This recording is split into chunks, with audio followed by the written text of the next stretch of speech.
guys, welcome in. It's the Rob Kendall Show. Thanks for joining us. Hope you're having a great Tuesday. We got a ton of stuff to get to today, and you guys know nobody does Indiana news and politics and government like us. So, on the program today, we have an update on Tom Kleinhelter, the disgraced sheriff of Du Bois County, Mike Braun's buddy, Mike Braun's political ally. He got decertified yesterday.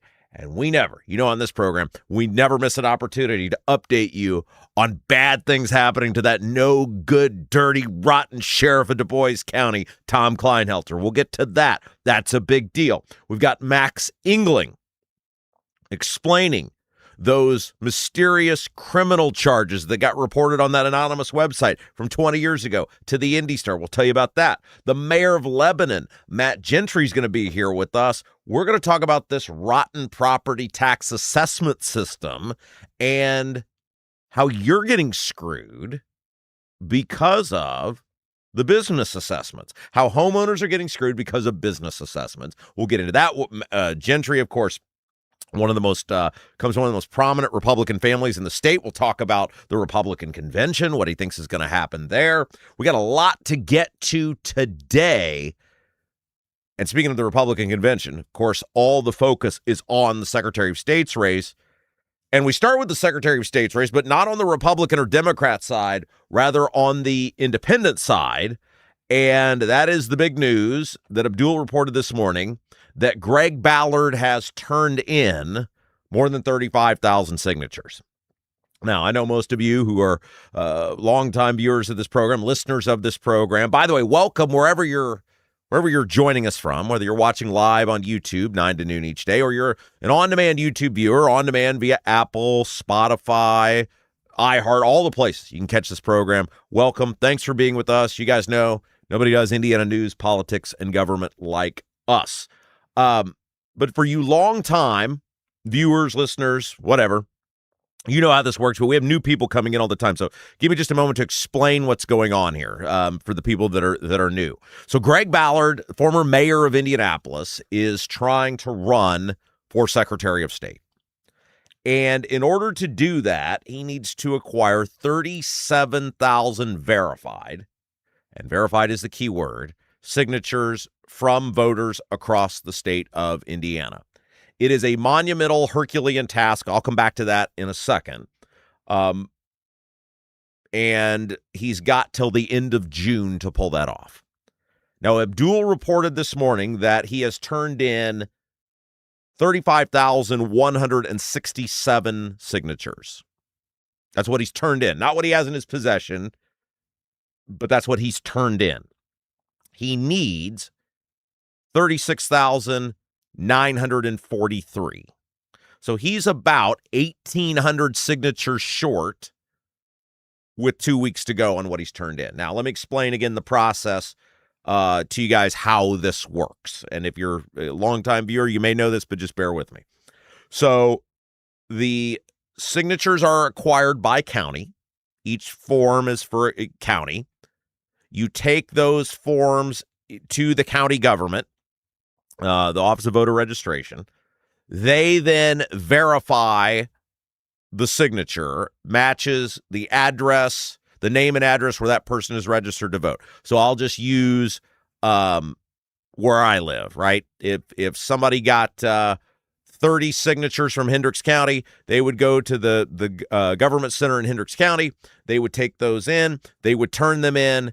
And then the office there, the county government, would review, hey, Rob Kendall, hey, Jason Dozier, they've signed this form. Here's the address they've listed. Does the address match where Rob Kendall and Jason Dozier are registered to vote? And then if the answer is yes, they certify it. They mark them off a list. Those signatures are considered good.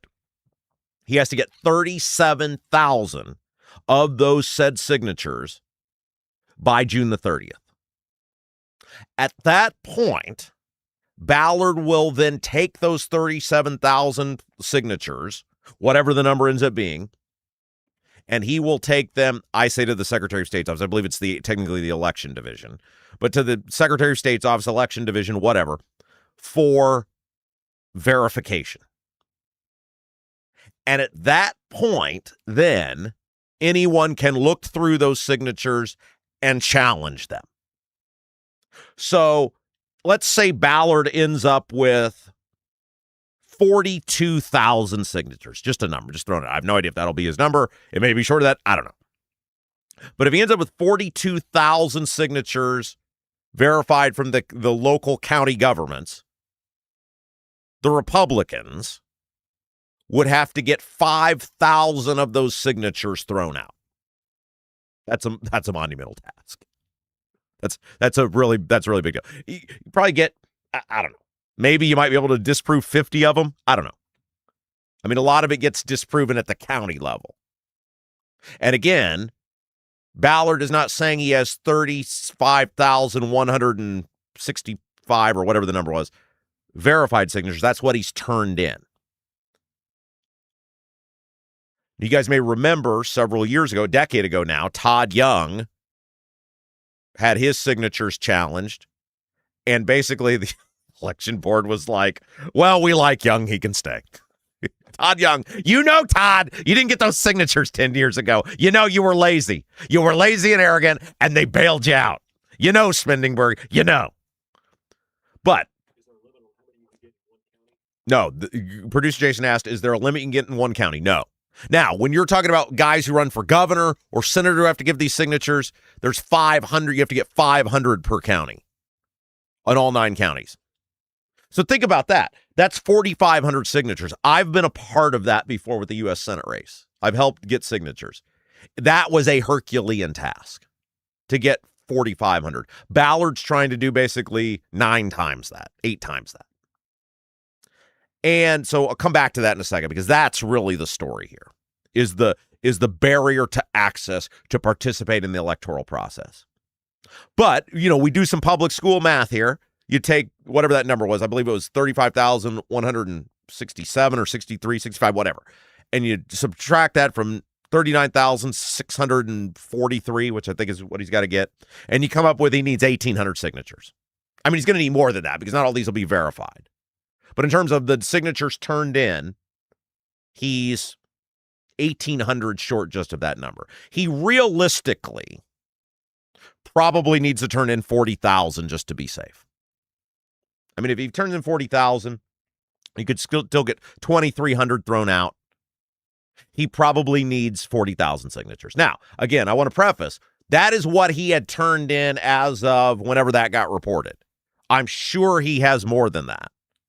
And based on his campaign finance reports, in which he'd raised over $300,000, most of that is going to this signature operation at about the tune of $50,000 a month. And he's got a group of individual volunteers. He had put out that he was trying to get 100 people to get 100 signatures for it from his volunteers. I think that's a pretty good number. With still, what? He's got till June the 3rd. He's got 2 weeks to go now. 2 weeks from today. That's a pretty good number. Because he's probably got a couple thousand that hadn't been accounted for in that number. And that means he's probably in the final 2 weeks with money to burn at a $50,000 a month pace. He's probably got to get 3,000 or 4,000 signatures to feel good about it in the final 2 weeks. Now, the real story here is not whether Ballard is on the ballot or not, because Ballard is what makes the Secretary of State's race interesting. If Ballard doesn't get on the ballot, this race isn't all that interesting. I mean, it is, because there's a buy involved. Bo By running his name. If Diego's the nominee for the Republicans, that's interesting because, of course, he's Scandals Are Us. But the real person who actually makes the race interesting is Greg Ballard. Why? Because Ballard gives a voice. He sort of becomes the adult in the room, right? You're going to have two guys, By and basically, whoever the Republicans pick, that are going to be toeing some form of a party line. And we all know that both parties have failed the American people. They failed the people of Indiana. And Ballard becomes sort of the adult in the room voice. Now, this is not an endorsement of Greg Ballard and his time as mayor of Indianapolis. He did some things that were really good. The public safety was great compared to what we see today. He did some things that were not so great. But it's an ability of having someone who can look at both sides and say, you're both awful. And we need that. Ballard also makes it interesting because Ballard's appearance on the ballot and his ability to clean up in central Indiana, which he will do, especially if Diego's the pick, means we likely get a third party with primary ballot access. Greg Ballard is very likely to get 10% of the vote if he makes it to the ballot, which means for the next 4 years, we will have a third party that will have primary ballot access. A lot of those votes will be pulled from Republicans. He makes all of our elections interesting for the next 4 years. He makes all of our elections interesting for the next 4 years. Versus if you don't have him in the race, you get sort of the traditional Republican versus Democrat, and they'll throw mud at each other, and it'll be fine. But Ballard's really the key. Now, the story here, though, is the barrier to access. Unless you choose to kiss the ring finger of one of the two established parties. Now, the Libertarians are there too, right? They have their own ballot access. They don't have primary ballot access, but they have general election ballot access because they got the 2% in the Secretary of State's race you need for general election last time. Jeff Moore ended up with like 5.5% of the total vote. He did great by Libertarian standards, not close enough to get the primary ballot access. So the Libertarians are there too. But basically what we're saying in the state of Indiana is unless you choose to identify with one of the two major parties that most people now hate, and the majority of people don't, not majority, plurality, I guess would be the word. Most people consider themselves independent. Now, they may vote Republican because the Democrats are so bad, but the majority of people consider themselves sort of like where Greg Ballard is right now. I don't identify with either of these parties. I don't feel like I'm getting anything out of either of these parties. Greg Ballard is trying to represent a plurality of Hoosiers. And the barrier to access to even run. Hey, look, elections are big boy sport. And there's winners and there's losers, and there ain't no crying in politics. I'm not talking about winning or losing. I'm talking about the ability to even participate. And you think about the barrier to access, 37,000 verified signatures, in which that endeavor will end up costing Greg Ballard, if he pulls it off, about $250,000. What sort of system do we have where it costs you $250,000 to even participate, and you probably represent the most amount of Hoosiers? And by the way, the Republicans, they love this system. They have poked fun at Greg Ballard from the beginning. Oh, he's this many short. Oh, he's that many short. Why would you be happy that more people can't participate?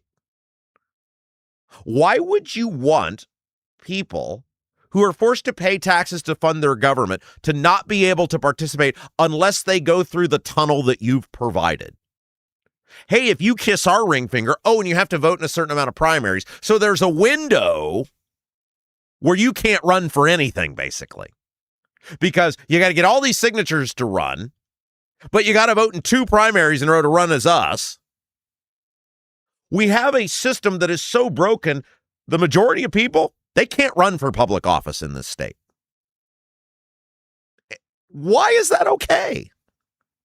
Look, there are elections, and elections have winners, and they have losers, and the system is rigged in front of the powerful to begin with. But the idea that regular people can't participate, the idea that a normal person can't get on the ballot and run for public office, in the government they're forced to fund. Even the Republican system is hyper-rigged because you have to pay 10% of what the office pays to even run as a Republican at the convention.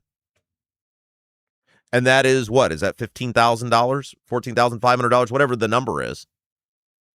Think about that. To run as a Republican, you have to pay a filing fee of roughly $14,500.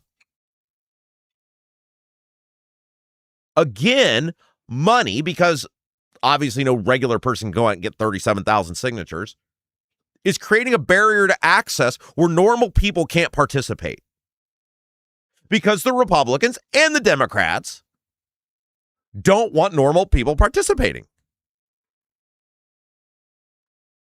James Briggs has an interesting article today about Bo Bai's candidacy, and I'm going to get into it later on in the program, because he makes some very valid points about how the left Democrats are handling Bai's candidacy. And a lot of them, like Jesse Brown, are like, I'm not voting for Bo Bai. But one of the things that Briggs talks about in the article is Bai, for the first time, bringing validity to a Democrat candidate for statewide office. And why does Bai do that? Well, the name is part of it. But he also can raise $1 gajillion. Is that what we want to be the standard for validity for running for public office? Your dad was a famous politician, your grandfather was a famous politician, and you can raise $1 gajillion? And then on the Republican side, you got to pay $14,500 to even run. And then on the side of the independency, you've got to get 37,000 signatures, which probably costs you $250,000 at least. That's our election system in Indiana. That's why our system of government is broken. He's got 35,000 signatures, and we're like, hey, might not be good enough. That's crazy. Now, look, a lot of people's signatures get thrown out, not because they did anything malicious, but I got my address wrong.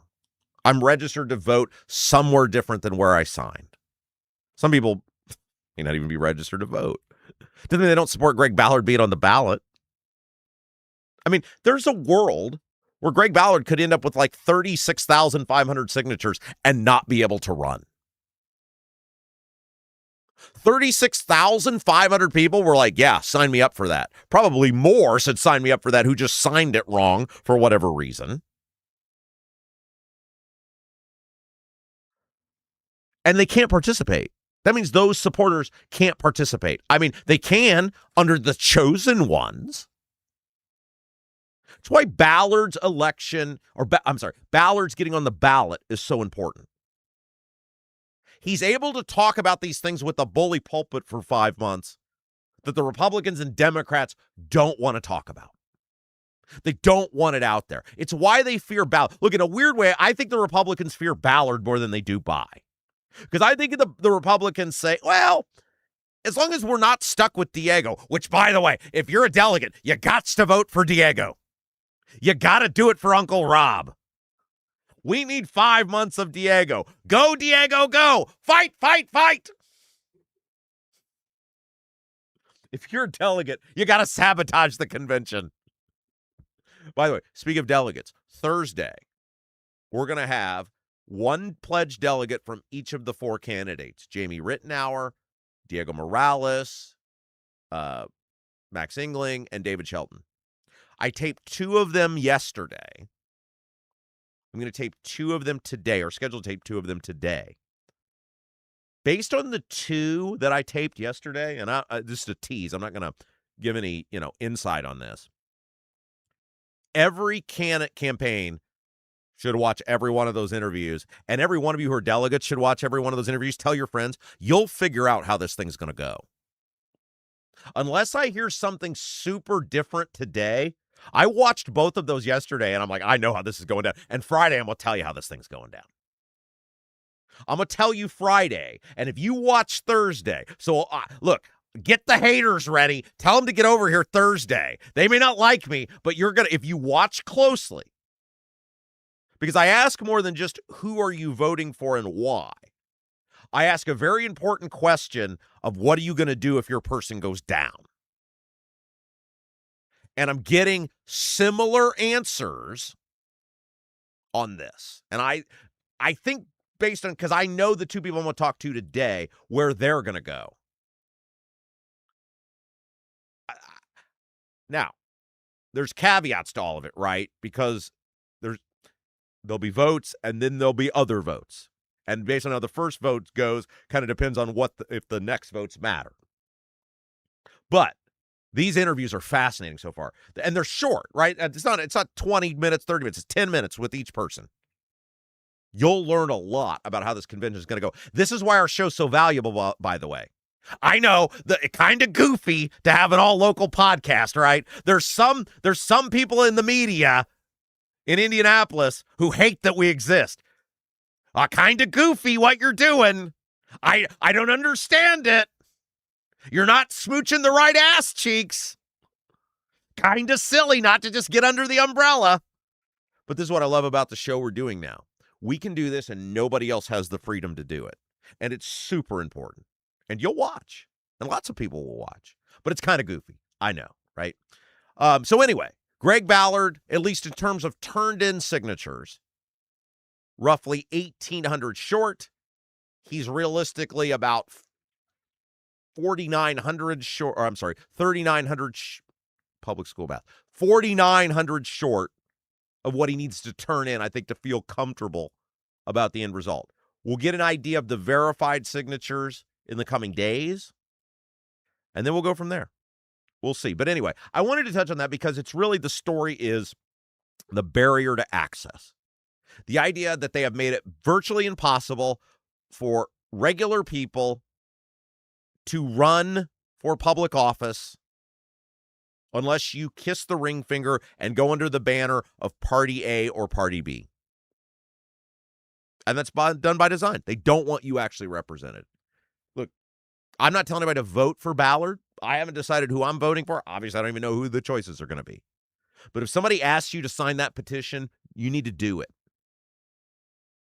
You need to do it and then figure out who you're going to vote for later. Signing the petition, I've signed it. Jason signed it. It doesn't obligate you to vote for anybody. If I were Ballard, here's what I would do if I were Ballard. I would send my workers to Fort Wayne on Saturday, and every pissed off delegate who comes out of that convention after their person gets eliminated, I would ask them to sign because they probably will. They're going to be mad. And I've said this and I could be proven dead wrong. And if I am, I'll admit it. I think Ballard is going to turn in more than 37,000 signatures. Now, they get thrown out, whatever. But I cannot imagine that they would have embarked on this endeavor. He would have embarked on this endeavor. The people that support him would have embarked on this endeavor without him being having a pretty good idea. We're going to get those signatures. And I'm hoping they do. Hey, do you guys have a dog but don't have a fenced-in yard? Maybe your HOA won't allow a fence. You're worried about having to watch your furry friend anytime you let him outside?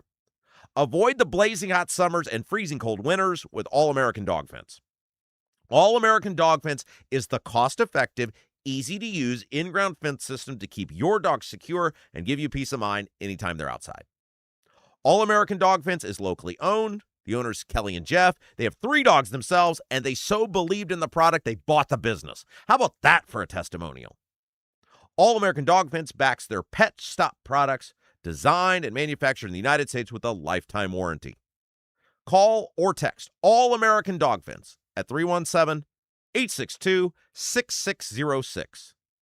317-862-6606, or visit their website at allamericandogfence.com, allamericandogfence.com. Mention the Rob Kendall. Listen to this incredible deal, guys. Mention the Rob Kendall Show, and you get $200 off.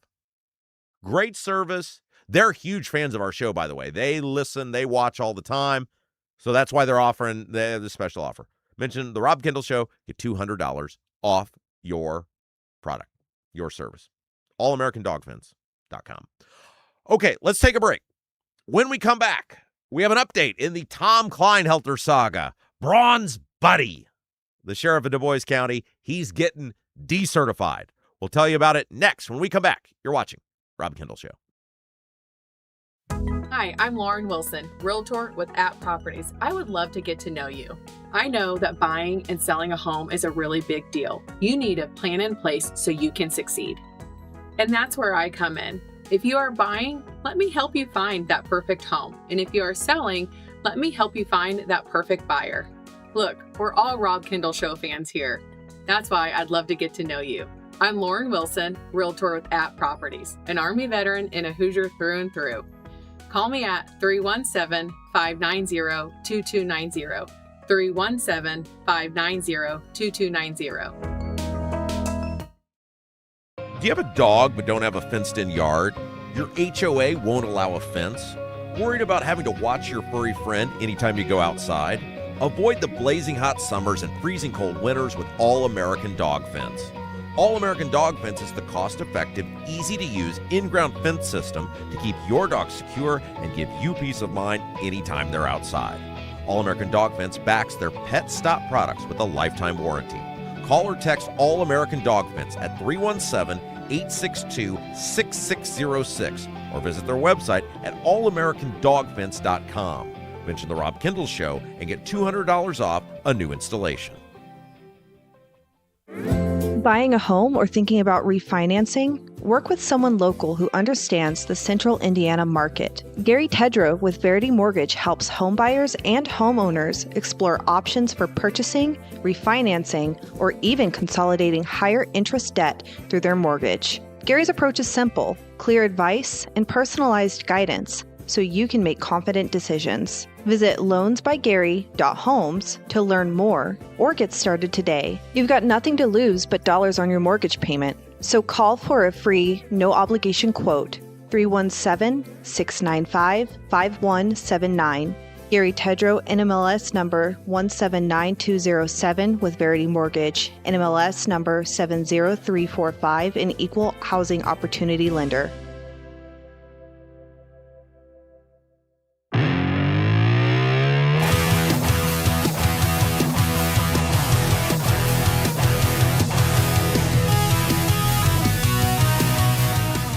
Hey guys, welcome back. It's the Rob Kendall Show. Thanks for joining us. Whether you're watching because you love us or you hate us, we love that you're here. A couple of housekeeping items, and then we get to Braun's buddy, the governor's buddy, Tom Kleinhelter. Bad day for him yesterday. That's a good day for all of us. Before we get to that, though, a couple of reminders. Help us grow this program. We call it like, share, and subscribe. Three things that you can do. We're almost to 100 already today. That's awesome. I know. Kind of goofy to have an all-local podcast. Who would watch or listen to that? By the way, speaking of watching and listening, this is crazy. I think he's kind of a frenemy. The mayor of Lebanon, Matt Gentry. We've had some spars, some spats over the years. I think he's got interesting takes on things, though, even when I've disagreed with him. And the one thing I like about Gentry, he comes in and mans up and takes the arrows. He sits right here and he gives it back. Matt Gentry, the mayor of Lebanon, will be with us today. We're going to talk about, look, Gentry's one of the most connected Republican families in the state. We're going to talk about the Republican convention coming up. He was the first guy in the establishment orbit or whatever you want to call it to come out against Diego publicly before it was cool on our show. Now everybody's against Diego. Back then, it was me and Gentry. So we'll talk about the Republican convention. We're going to talk about, from a mayor's perspective, how flawed the assessment system is, how homeowners get punished, and businesses kind of get a free ride. Not a totally free ride, but it's not good. We're going to talk about school referendums. We'll talk a little bit about Meta and what's going on there. All that coming up here in just a little bit. But the reason I mention that is Gentry is one of the fabulous people who freely admits that he listens to us almost daily. He is an Apple person. Yeah, Apple person. We got Apple, Spotify, iHeart. If you're not a YouTube person, there's all the places you can get us. So we call it like, share, and subscribe. First of all, give us a thumbs up. If you're watching us live on demand on YouTube, if you're watching us live or on demand, I should say, on YouTube, give us that thumbs up. Really helps us grow the program. Share the feed out, whether you're watching on YouTube, listening on Apple, Spotify, iHeart. Put your feed out where you're listening to us from. Facebook, Twitter, all the places.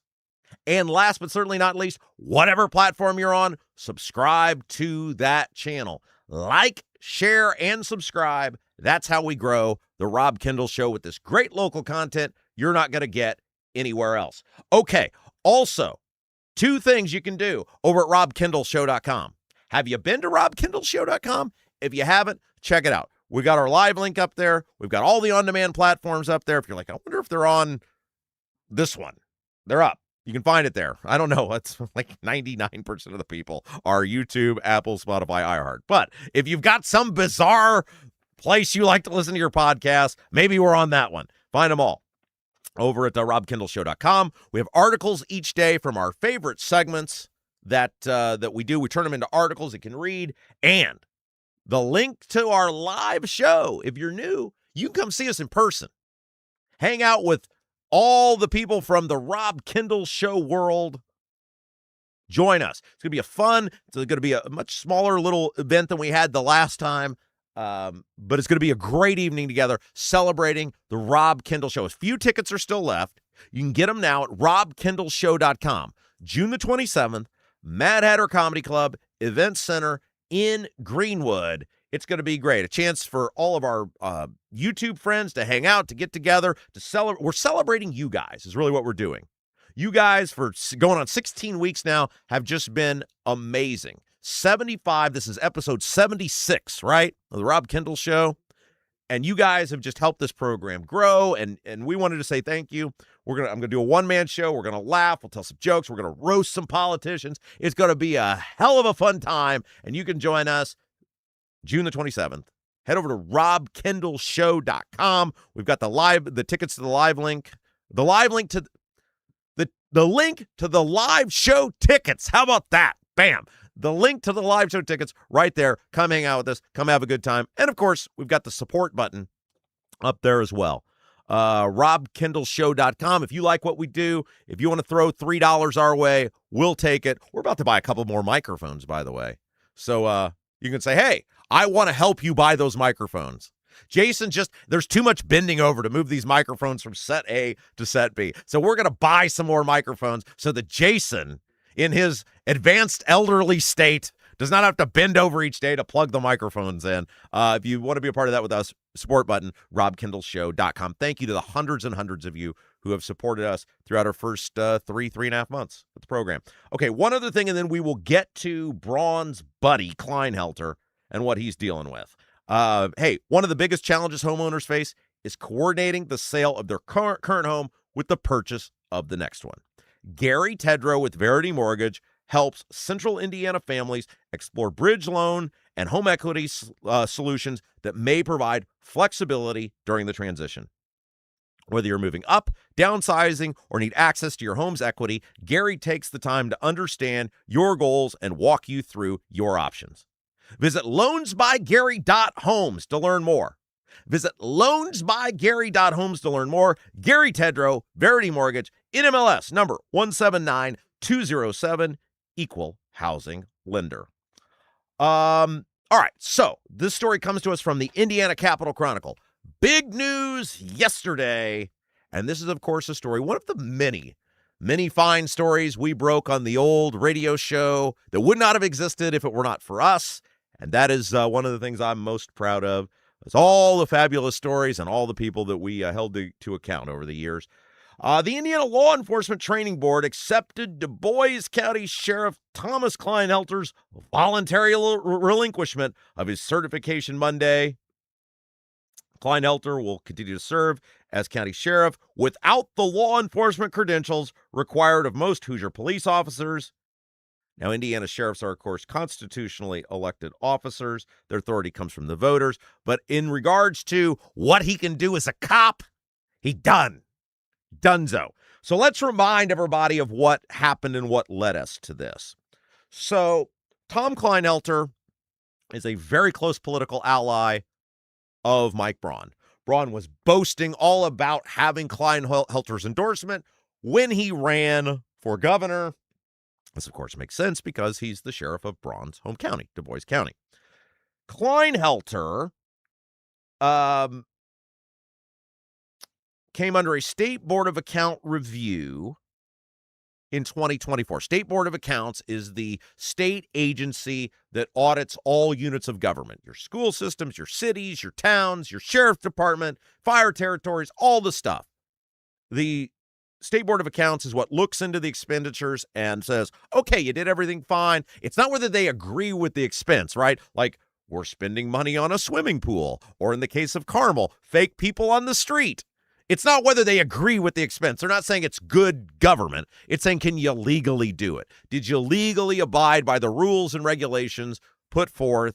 And whatever. They're supposed to do it, I think, every couple of years. They're way backed up, so I don't know how often they get to it. But that's their job. The State Board of Accounts in 2024 conducted an audit that identified roughly $78,000 in questionable spending from the Du Bois County Sheriff's Office Commissary Fund. Now, reminder, Commissary Fund is the money inmates spend in the jail to buy stuff. That's what the Commissary Fund is. And the sheriff has full control over the Commissary Fund. Now, of course, there's rules, right? While the sheriff has the discretion on how the money is spent, which that's something the state needs to change. How many of these sheriffs have we reported to you about who have played fast and loose with the rules, who have abused the public finance, and how many of them has it been the commissary money? State needs to step in and do something about that commissary money. That's ridiculous that the sheriff essentially gets full discretion over the commissary. Including expenditures for travel, meals, and other costs connected with trips taken by Kleinhelter and his wife, who was not a department employee. Again, all this reporting from the Capitol Chronicle. You can go read the article over there if you want. So, State Board of Accounts flags the $78,000 of questionable expenditures. That gets the state police involved. And this story made statewide news when former state police superintendent Doug Carter came on our radio show and laid out what I'm about to tell you.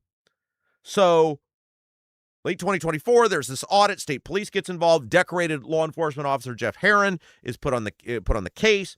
Herron puts together an 80-page probable cause affidavit given to it the special prosecutor who was brought in from Orange County, and that's Huddleston, I believe is her last name. And the state police, of which Doug Carter was the superintendent at the time, Jeff Herron, the officer overseeing the case, believes they're headed towards an indictment. They're giving this information to the special prosecutor. She's coming back telling them. And again, Doug Carter, by the way, if you want to hear more about this, Carter was with us, a month and a half ago in you can see all of our old interviews. There's a videos tab on YouTube. You can go back and watch these for yourself if you want. About a month and a half ago, Carter was with us, reminding everybody of what happened. So they believe, hey, charges are going to be filed. Hey, the special prosecutor's asking all the right questions. She's saying, hey, I need more information on this or this. Like, the state police believes we're heading towards an indictment on Tom Kleinhelter. And then Braun, close political ally with Kleinhelter endorsed Braun, sheriff of his home county, he becomes governor. And as soon as he becomes governor, Doug Carter goes out as state police superintendent, and a guy by the name of Anthony Scott becomes the new state police superintendent. And all of a sudden, the 80-page probable cause affidavit just goes away. No charges filed, no accountability. And this story was getting swept under the rug until Doug Carter, former state police superintendent, came on our show and laid out what exactly had taken place, how this had essentially been swept under the rug. And by the way, you can't get any specificity from the Orange County prosecutor on why she didn't file the charges. It's all very vague. It's very broad. Be nice. Be nice, Jason. Be nice, Jason.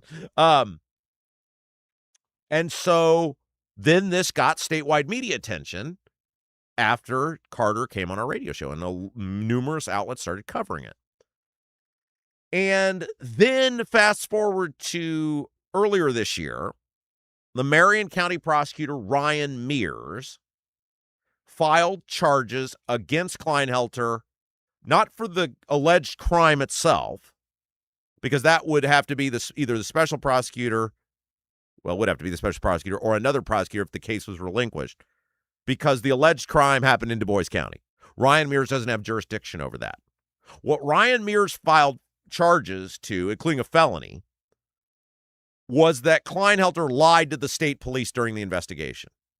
And because he lied in Indianapolis, allegedly, Ryan Mears could file charges on that. He can't get the alleged crime itself because it didn't happen in Marion County. But he can get him on line to the cops because that did happen in Marion County.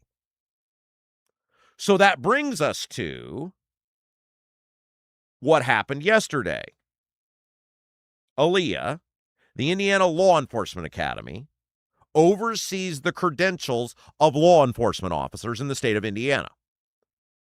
Now, again, they can't make him not be the sheriff.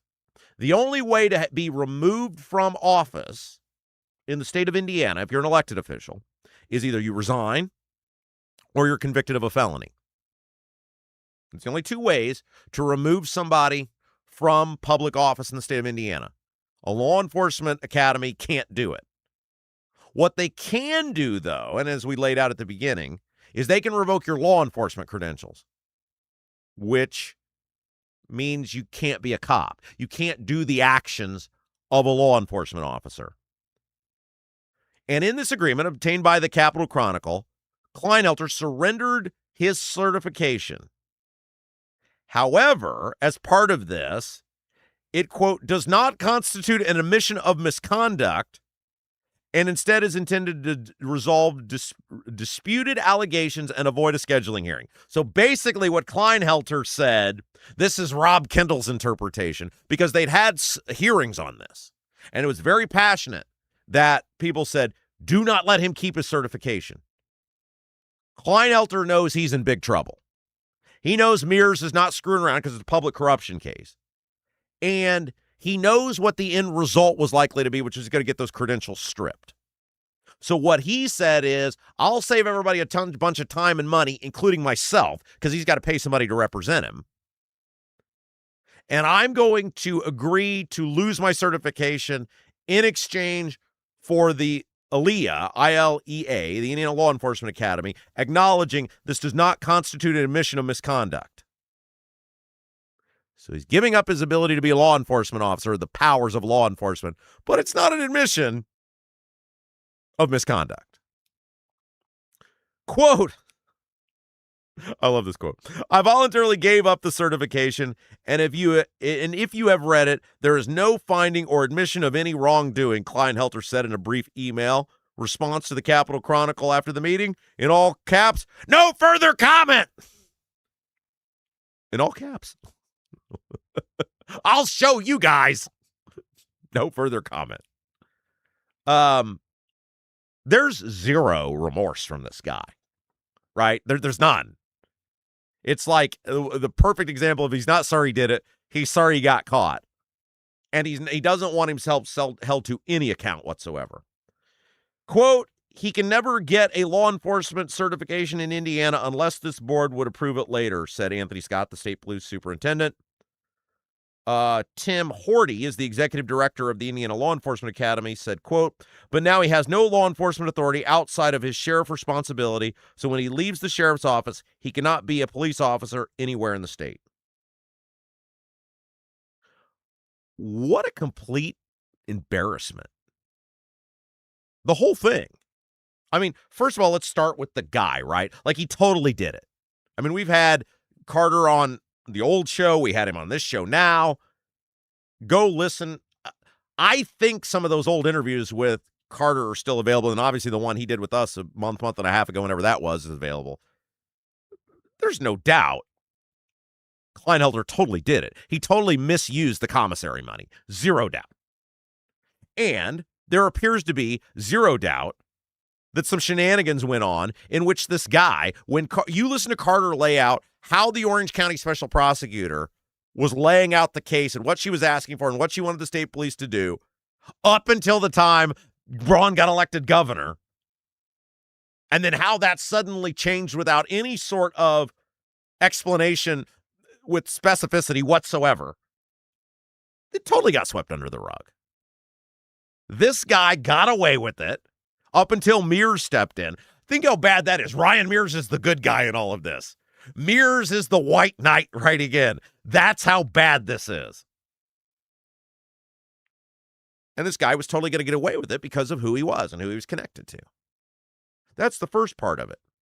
The second part is we're showing the public that there are two tiers of justice. There's rules for you, and then there's rules for the connected. I promise you, if you or me were facing an 80-page probable cause affidavit, to quote the philosopher Pitbull, it's going down. We're yelling timber. Right? We're not skating out of that. And this guy would have totally gotten away with it if it weren't for Ryan Mears stepping in. Anthony Scott is the state police superintendent. Doug Carter's the former superintendent. Doug Carter had no problem laying out to us exactly what was in that probable cause affidavit, exactly what conversations were happening with the special prosecutor, exactly why he thinks Kleinhelter's totally guilty and should have been charged. Why won't Anthony Scott do that on the other side? Anthony Scott knows why he wasn't charged. Anthony Scott knows what the prosecutor was relying on. Why won't Anthony Scott man up and tell the public how this guy got out of an 80-page probable cause affidavit? Oh, and by the way, they punished Heron, the decorated law enforcement officer who oversaw the case. You know, that's who got punished the most. Not the guy who did the stuff. Because right now, I mean, he'll I don't know what he'll do with this charge, so I don't want to speculate. But this guy's getting off pretty easy for all the crap he pulled. Our law enforcement officers, just like our politicians, they're held they should be held to a higher standard. They have an obligation to be above reproach. The sheriff is the chief law enforcement officer for the county. He's the most powerful person in the county. And time and again, whether it's Clark County or Scott County, right? Du Bois County, Clinton County. It was Jennings. Is that the most recent one where the guy was stealing the signs? This is like 5 or 6 sheriffs now that have faced serious criminal repercussions or potential criminal repercussions for their behavior. We only have 92 counties, guys. This is more than just a one-off. It's a trend in which the most powerful figure in the county is behaving horribly and in a brazen fashion in many cases. This has to stop. But at least for yesterday, Braun's buddy, Braun's close political ally, Braun's amigo, loses his law enforcement certification. So there's that. Hey, guys, Father's Day is Sunday.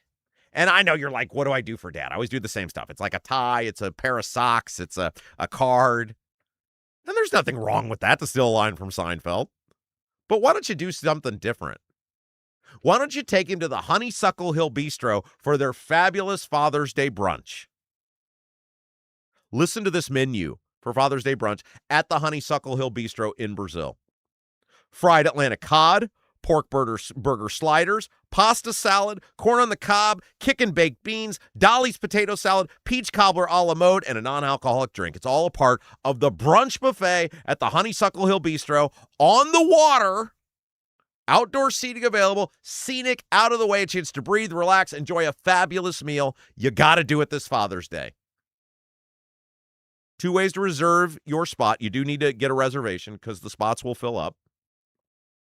You can call today, 812-443-3003, 812-443-3003, or you can reserve online. Just simply put in your Google machine, Honeysuckle Hill Bistro, Honeysuckle Hill Bistro, and check out the bistro for Father's Day. If you can't make it on Sunday for the brunch buffet, they're also open Fridays and Saturdays for dinner. We've got several of you I know have checked it out over the past couple of weeks, and you all said the same thing. The only thing that beats the food is the service. It's just like our friends at Double D's Barbecue. That's a theme with Rob Kendall Show advertisers in the restaurant business. The service beats the food, and the food is fabulous. Honeysuckle Hill Bistro, 812-443-3003. And when you go, let Andy know one of the owners. A good chance he'll be there. How much you love the sign that he made for the Rob Kendall Show. All right, let's take a break. When we come back, Matt Gentry, the mayor of Lebanon, will be with us. We are going to talk about a whole host of things. We're going to get into how damaged, how flawed the property tax assessment system is, how you're getting screwed as a homeowner in favor of big business. We're going to talk about the Republican convention that's coming up on Saturday. Nobody knows the Republican Party like the Gentry family. And we'll talk about referendums. Lebanon has a school referendum. We're seeing school referendums across the state. We'll get his thoughts on the referendums as well. All that and more. Nobody does local like us. Stick around. You're watching Rob Kendall Show. Right now, everything's expensive. That includes things you need around the house. If your water heater, water softener, or well pump goes out, or even if your toilet stops working, you could be looking at a major expense. Don't let your next call to a plumber break the bank. Call John at Black Sheep Plumbing. John is a Hoosier lifer who takes pride in and stands behind his work. That's why all basic services and repairs with Black Sheep Plumbing come with a 2-year parts and labor guarantee, with water heaters having a 6-year parts and tank guarantee. Call or text Black Sheep Plumbing for all your needs today and speak directly with John, the owner. 765-315-7558. That's Black Sheep Plumbing at 765-315-7558. Did you know Honeysuckle Hill in Brazil offers more than just a fabulous made-from-scratch meal at the bistro? It also has an adjoining cottage, great for a perfect, relaxing weekend away with a scenic waterfront view. The cottage offers 3 bedrooms, 2 baths with spa-like tile showers, full kitchen, living room with fireplace, laundry facilities, and a full deck overlooking the lake. And Andy, one of the owners, delivers breakfast in a picnic basket at 8:30 each morning. Plan the perfect weekend away at the scenic Honeysuckle Hill property on the water in beautiful Brazil. Book today by visiting their website at honeysucklehillb.com. Are you seeing cracks in mortar, moisture working through walls, facade or structural failure beginning to surface? Bramwell Mackay sets the standard for exterior and structural building solutions. Our 40-year master masons and industry experts address moisture intrusion, failing foundations, masonry deterioration, and more. From preserving historic landmarks to addressing modern building envelope issues, Bramwell Mackay delivers full-spectrum service with white-glove professionalism. In Indianapolis, call 812-33-BRICK. 812-33-BRICK.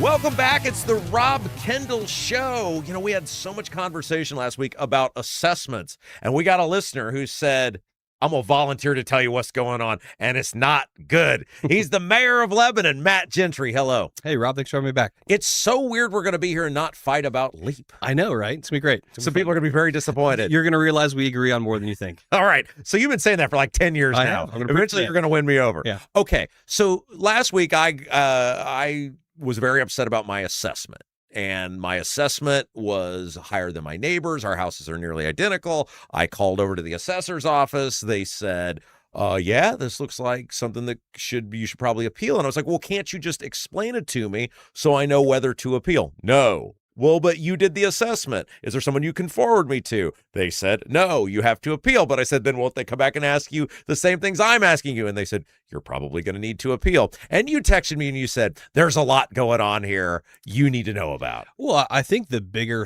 issue that people don't realize is there's a chronic underassessment of businesses when it comes to property taxes, right? And so, I was made aware of a situation in Greenwood. There was a business that was assessed for $150 million, something like that, which, big number, of course.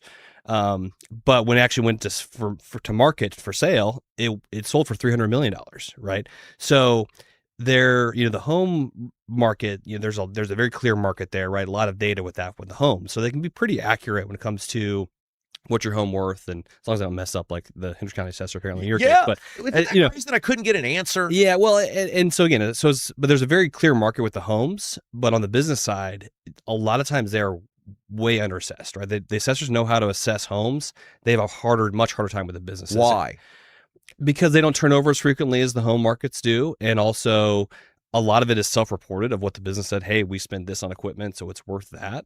And so that's a big challenge. And I think because of the way property taxes work in Indiana, it actually is negatively impacting homeowners because, as you know, town council, it's all based on levy, right? Yeah. How big is your property tax base? Apply the rate and that gets your levy. So when you have businesses that are underassessed, the pie was bigger. Do you understand it? I think I've finally got a handle on it. And you've been doing it for 8 years? 10 now. 10 years. 10 So and a half, you're 10 and a half. 12 by the time you're done. 10 and a half. No. And so that I think really is the biggest issue is when you don't have those businesses actually being fairly assessed and properly assessed, it actually shifts the burden to homeowners, other rentals, things like that. I got the feeling talking to this lady, she had no idea what was going on with my assessment. And it was frustrating to me that she wasn't like just admitting that because you're not probably the person who assessed my property. But there was no semblance of like, hey, let me look into that and I'm going to get back to you. It's sending me to a year-long process that could have been a 2-hour process. Well, and I think part of it too is a lot of times the county assessors, they actually are no longer the ones assessing the properties. A lot of them, they're outsourcing. Yeah, they subcontracted, they outsource this stuff, right? So it's third parties that actually go out and assess it, right? So it's not your county assessor out there driving their county vehicle around to go look at your home. A lot of times it's contracted third party. So or then they'll just use data from the markets, things like that. So it's not like an annual in-person assessment every single year. How could we assess the businesses better? What should we do? That's a great question, and I asked it, and I'm not an assessor, so I don't have a good answer for you. But I do think that there's a mismatch or a misunderstanding of how do we ensure that businesses of what they are. If we're gonna assess things on value, assess things on worth. In Indiana, we should make sure that's everything, not just make sure it's a fair assessment for everybody. All right, you're a mayor. If you could do something with property taxes, what would it be? What change would you make to property taxes in order to provide homeowners relief? Anything I would get rid of the system. Our property tax? Let's start with that. Are property taxes fair? I think property taxes are fair. I know you certainly believe that it's you're always owed the government money, right?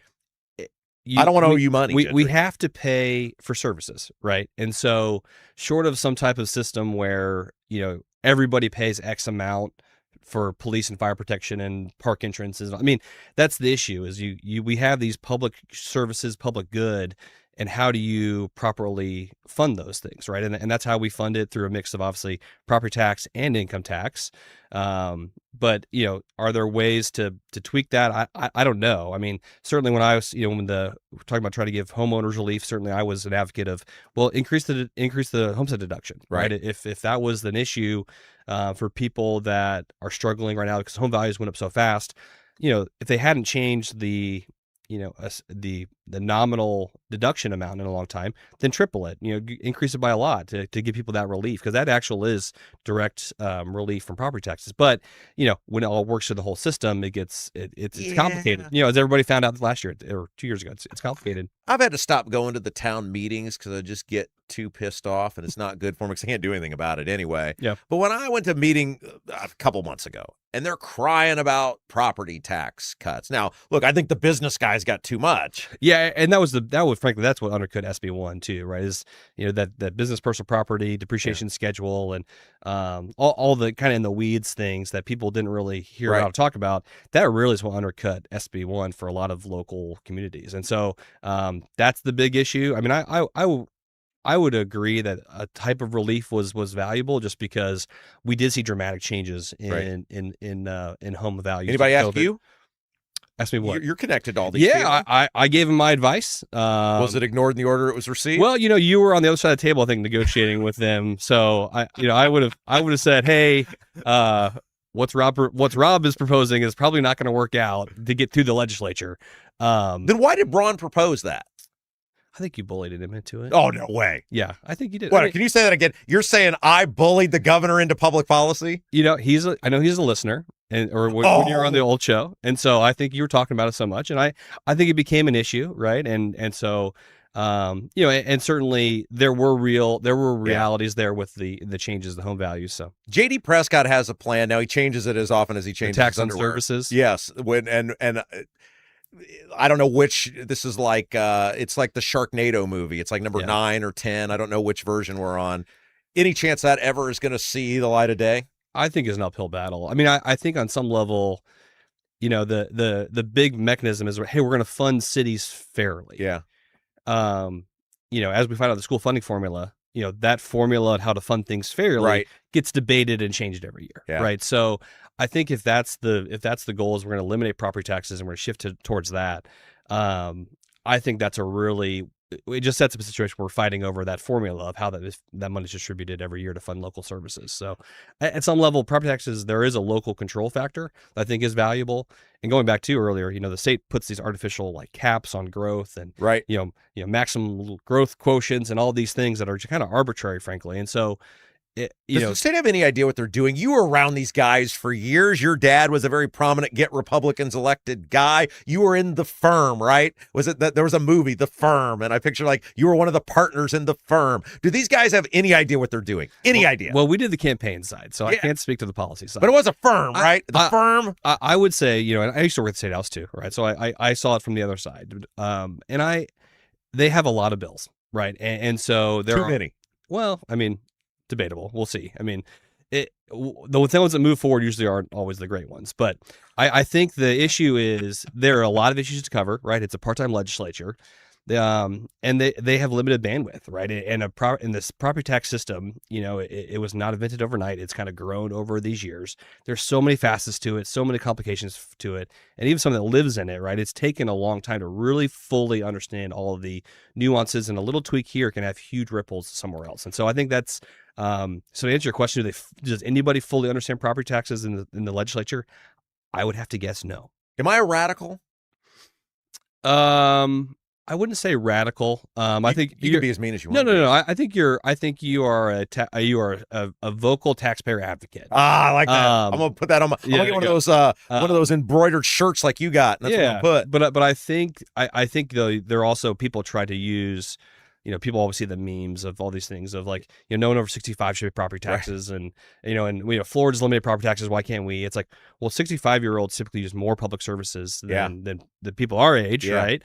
Florida has this thing called, beaches and tourism that we don't have. So there's got to be we got to be grounded in reality. We're going to get the Bears though, man. Well, and I think that's going to be interesting for the region up there. If you were the mayor, would you want the Bears? I mean, you wanted Facebook. Is Facebook cooler than the Bears? Well, Facebook's gonna be paying a whole heck of a lot in taxes for the city of Lebanon. It doesn't sound like the Bears pay much in taxes. So, certainly, if you're the mayor of Hammond up in the region, I mean, I can certainly see the value of the Bears, right? Because an investment like that creates a lot of big ripples around it.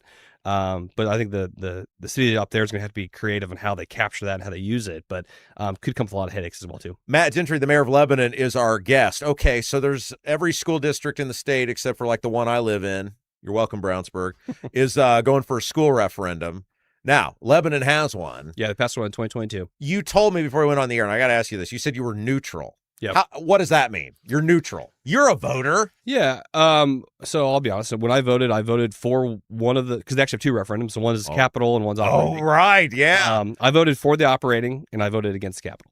So capital is the buildings. The buildings and all the other things and all that. You voted for the teachers.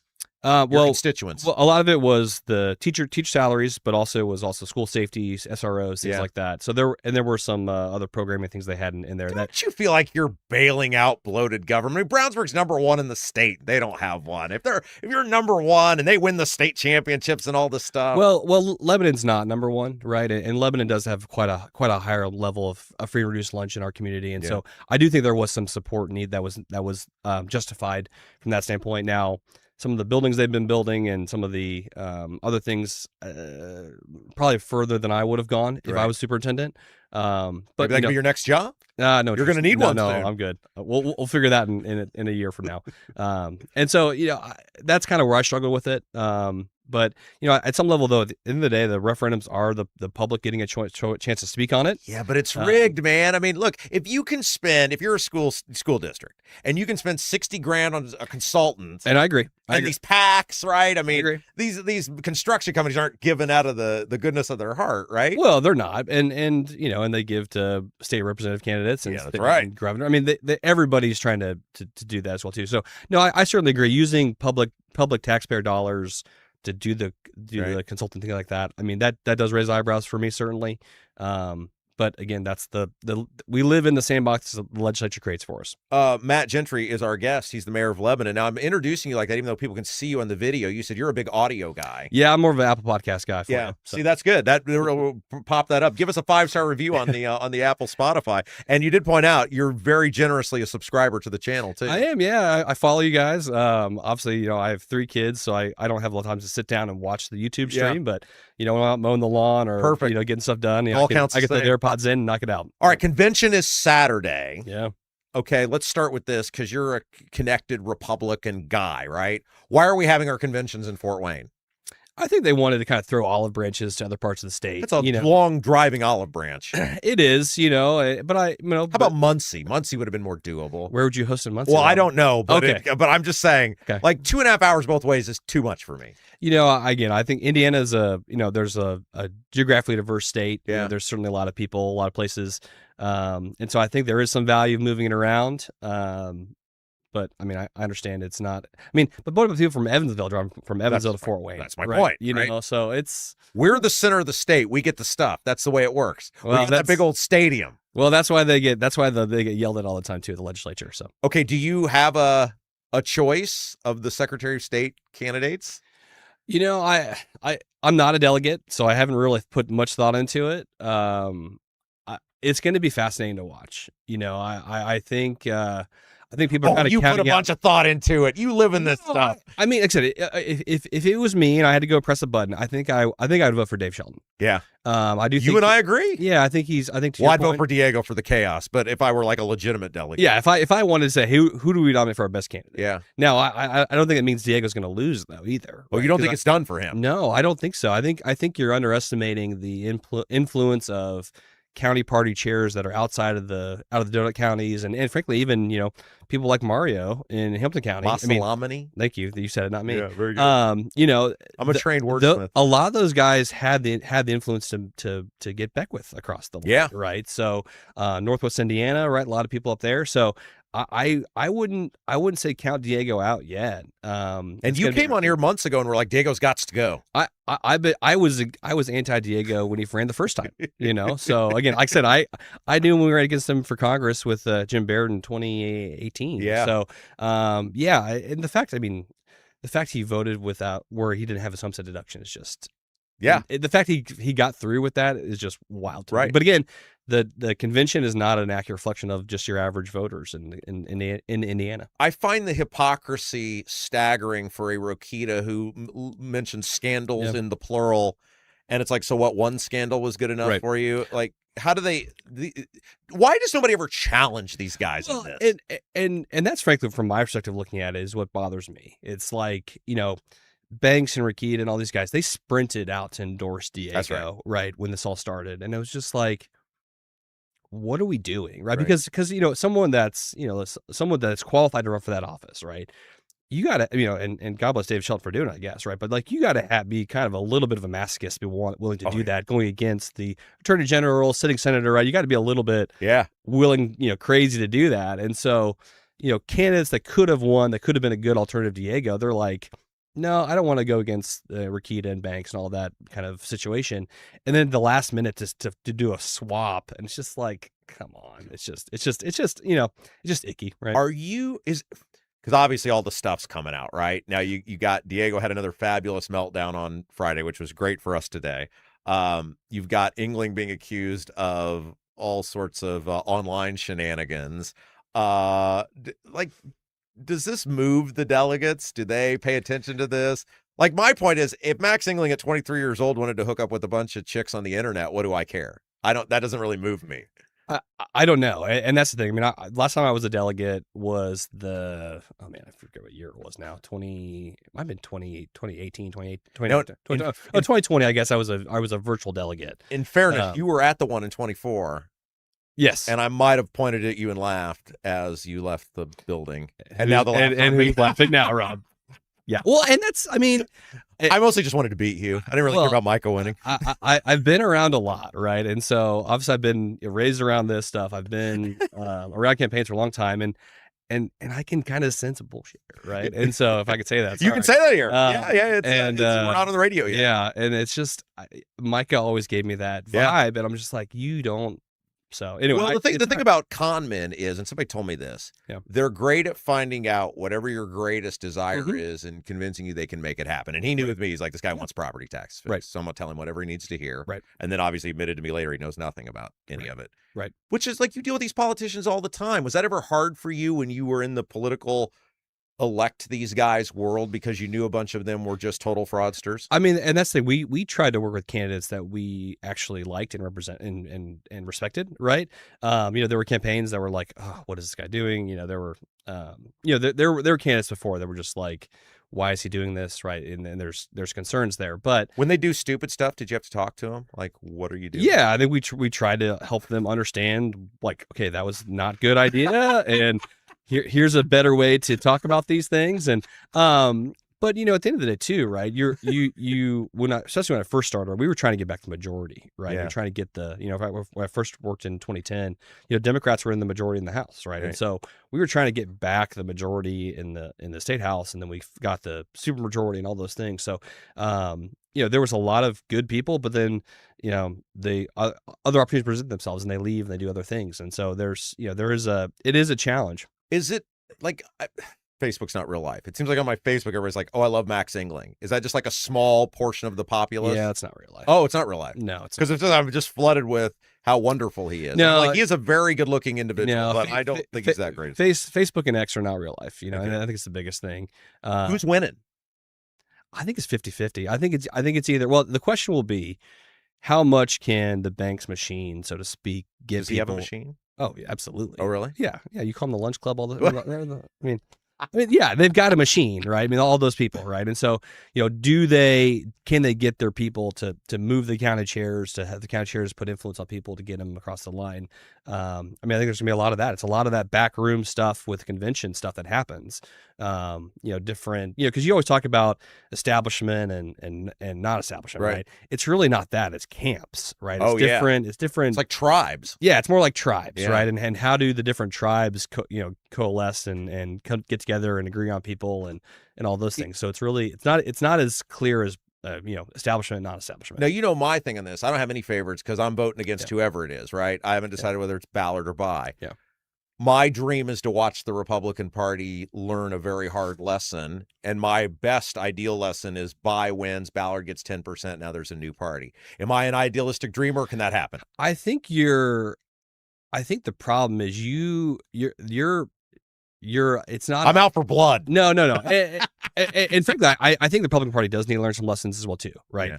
But I don't think it's the lessons that you think they need to learn, right? What lessons should they learn? I think we need to elect, actual credible functional candites, not just people that can spout the talking points, the conservative talking points. Because you got three of them, right? Yeah, well, Beckwith, Rokita, and Morales. Right. So in the last conventions, right, that's that they've been kind of the anti-establishment candidates have won, right? So if anything, it needs to be more of like, okay, who are the people we're electing? Are they actually going to solve the problems that we want them to solve, or are they able to kind of spout off the talking points the best? Do you think you're going to miss this when you're done with it? Like, are you going to go ride a horse somewhere? What are you going to do? Like, are you going to go work at, a truck stop? No, what are you going to do?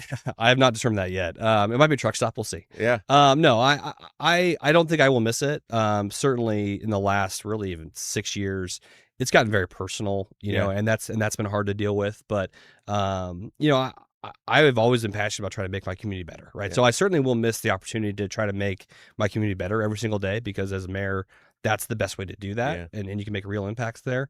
But also just the level of toxicity though that exists now is tough. Well, you're good at this, so you can come hang out with us here.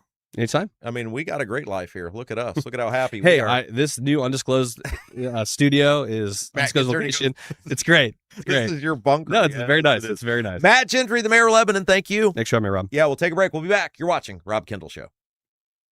Is your driveway showing signs of wear? Freeze-thaw cycles, road salt, environmental buildup like mold and dirt can all cause unsightly damage that can end up in an expensive repair. That's where Seal Now comes in. Seal Now are the clean, seal, and stain professionals that can help you protect your outdoor surfaces. Got a worn-out fence or deck? They can revive the look while providing long-term protection. Call today, 317-548-2002, or visit sealnow.com. Not only will you get a free estimate, but mention you heard about Seal Now on The Rob Kendall Show and receive 20% off any long-term sealing project. Is the inside of your house a total mess, like a complete dumpster fire? Call AJ's Picture Perfect Cleaning. When you walk into your house after using AJ's Picture Perfect Cleaning, you will see and smell the difference. They take great pride in their workers and treat your home like their own. All cleaners pass through a background check and drug screening.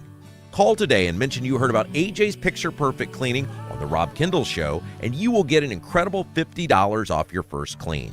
AJ's Picture Perfect Cleaning serves all of Central Indiana. Book your appointment today by calling 317-530-8148. 317-530-8148. If authentic wood-smoked barbecue is your thing, Double D's Barbecue in Clayton is the place for you. Owners Dennis and Tina Duncan, along with their son Garrett, are from Memphis. So when it comes to barbecue, they're not screwing around. No pellet smokers, no roasters, just authentic wood-smoked Memphis-style barbecue. All of Double D's food is cooked fresh daily, and it's all made from scratch. Double D's Barbecue, located at 40 and 39 in Clayton, is open all day, Wednesday through Saturday, but get there early because once they're sold out, they're done. Check out the full menu, ribs, brisket, and more at ddbbq317.com.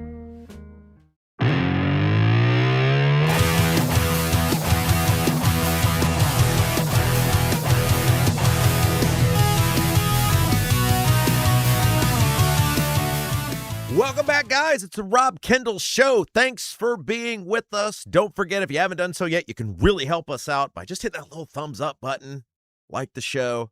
Helps us grow throughout the course of the program. We call it like, we call it share, we call it subscribe. Those are the three ways you can help us grow the Rob Kendall Show.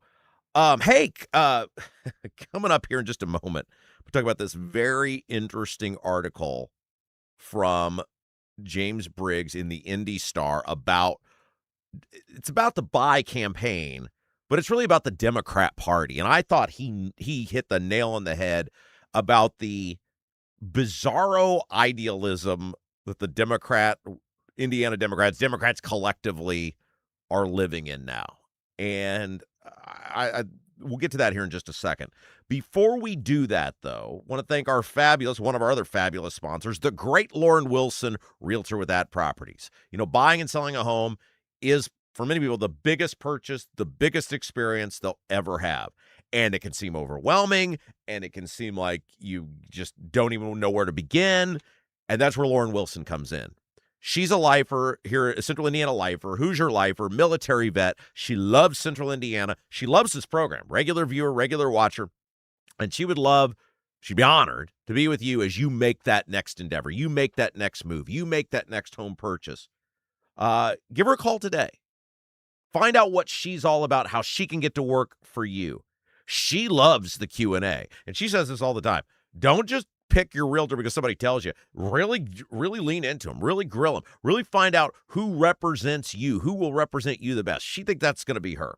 Give Lauren Wilson, realtor with At Properties, a call today. 317-590-2290. 317-590-2290. Lauren Wilson, realtor with At Properties. Give her a call today. 317-590-2290. All right, so, and coming up here in a little bit, Max Engling addressed the charges from 2007 with the Indy Star. We got some stuff about the consumer advocate is going at Duke Energy in front of the utility board. That's super interesting because, of course, Braun was like, hey, the IURC, they're all pro-ratepayer now. Well, I don't know. We're about to find out. We're about to find out how pro-ratepayer the IURC is. But first, I want to get to this article that James Briggs wrote in the Star this morning. Of course, James Briggs, opinion editor, Indy Star. And the article's about the buy campaign. By the way, Bo Buy is going to be with us on Thursday. And that should be a very interesting interview. But the article, while it's about the buy campaign, it's really about I guess I'd call it maybe the unachievable idealism of the Democrat Party, the radical idealism of the Democrat Party. And I think that's where the really good stuff is in this column. And it centers around a bunch of these Democrats, like Jesse Brown, socialist member of the Indianapolis City County Council, saying they'll never vote for Bo Buy. They're never going to vote for him. It was either Blythe Potter or nothing. And we'll get into what Briggs said here in a second. But one of the things that's fascinating as I get older, and by the way, I saw a quote the other day on aging from Bob Dylan, and I may read it here in a little bit because it was fabulous. Bob Dylan is like, what is he? Is he 85 years old now? I think Bob Dylan's like 85 years old. And he got asked about when you become that age, when you get to that age, how your view of the world changes, how your view of your life changes. And in fact, I think I may read that here in a little bit because it's just a fabulous quote. And I read it and I was like, and I said this for years. I was a massive Dylan fan when I was younger. I loved Bob Dylan. And then Bob Dylan, he wrote a book in the early 2000s. And as part of that book, he did a big media tour for the book. And he went on 60 Minutes with Ed Bradley. And Ed Bradley was you guys remember Ed Bradley. He was a longtime correspondent for 60 Minutes. He was a very famous journalist, and he's a big Bob Dylan fan. And you could tell he was like elated to do this interview with Bob Dylan. And Dylan just seemed annoyed that he was there. He seemed like he didn't want any part of it. It's like, you're promoting a book, dude. If you aren't enthusiastic about your book, why would anybody be enthusiastic about reading your book? And Bradley asked him about all of his music and the songs, because I've maintained this for years. Between about 1962 and 1975, there was no one more powerful in the history of music than Bob Dylan. Now, the Beatles were bigger, the Rolling Stones were bigger, but in terms of like a cultural influence, like in terms of people socially, economically, civically, somebody who moved people, I don't think there was anybody bigger than Bob Dylan. And then he just sort of disappeared. Bob Dylan, after about 1975, music a little rough. Not a whole lot of hit skis. But there was about a 12 or 13-year period from the freewheeling Bob Dylan through Blood on the Tracks, where Bob Dylan was the guy.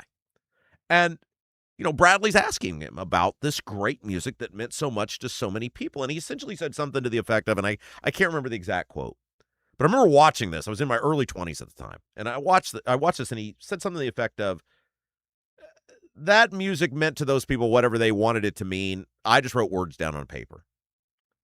I'm watching this like, damn, that guy was just cashing checks. How can it mean something to me if it meant nothing to him?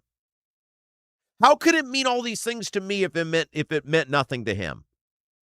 And anyway, I say all of this because Bob Dylan had this incredible quote on aging, and I'll try to find it and read it later on in the program because it's really good. And I'm surprised it came from Bob Dylan, given how unemotional and detached he seems about absolutely everything. But I mention all of this because as I am getting older, and I am nowhere near 85 years old, but as I get older, I am more and more aware of what is actually achievable. And Gentry and I got into this a little bit in the interview last segment, Matt Gentry, the mayor of Lebanon. I am dedicated to my cause. I am dedicated to my beliefs, but I am more and more realistic about what can be achieved inside of that idealism. Like when I was 20, 25, 30, 35, I used to say like it's all or nothing because all is really good. And we could have all, so why would we accept anything less than all? We could have all, it could be achieved, so why would I ever accept anything less than what could be achieved? And now as a past 40, which guys don't look great for having just passed 40. Like, look at this. Jason will tell you, I have very few genetic benefits, and I may be rotting on the inside, but one of them is I haven't really aged all that much. Now, inside could be donezo, but at least from the exterior, I've held it together pretty well. But it's the realization, part of being an adult is the realization you're going to get very little about what you actually want in life. It's the being adult is the realization you're going to get very little of what you actually want out of life. Like, think about when you were younger,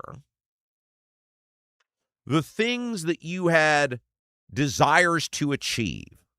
And I'm talking within the confines of realism, not like, hey, when I was 14 years old, I wanted to be a professional golfer. I wanted to be Greg Norman or John Daly or Tiger Woods. Well, realistically, I wasn't going to achieve that. That's a dream, right? Like, that's a whatever. I'm talking about in the confines of things that are achievable that you desired or espoused as a young person. What percentage of those things did you actually accomplish? What percentage of those things actually came true? I can honestly say to you, and I'm amazed at this as I get older, about how realistic I was in the achievable, even though I was very idealistic about my belief system, like in terms of, like, I was very aware of the achievable from a young age.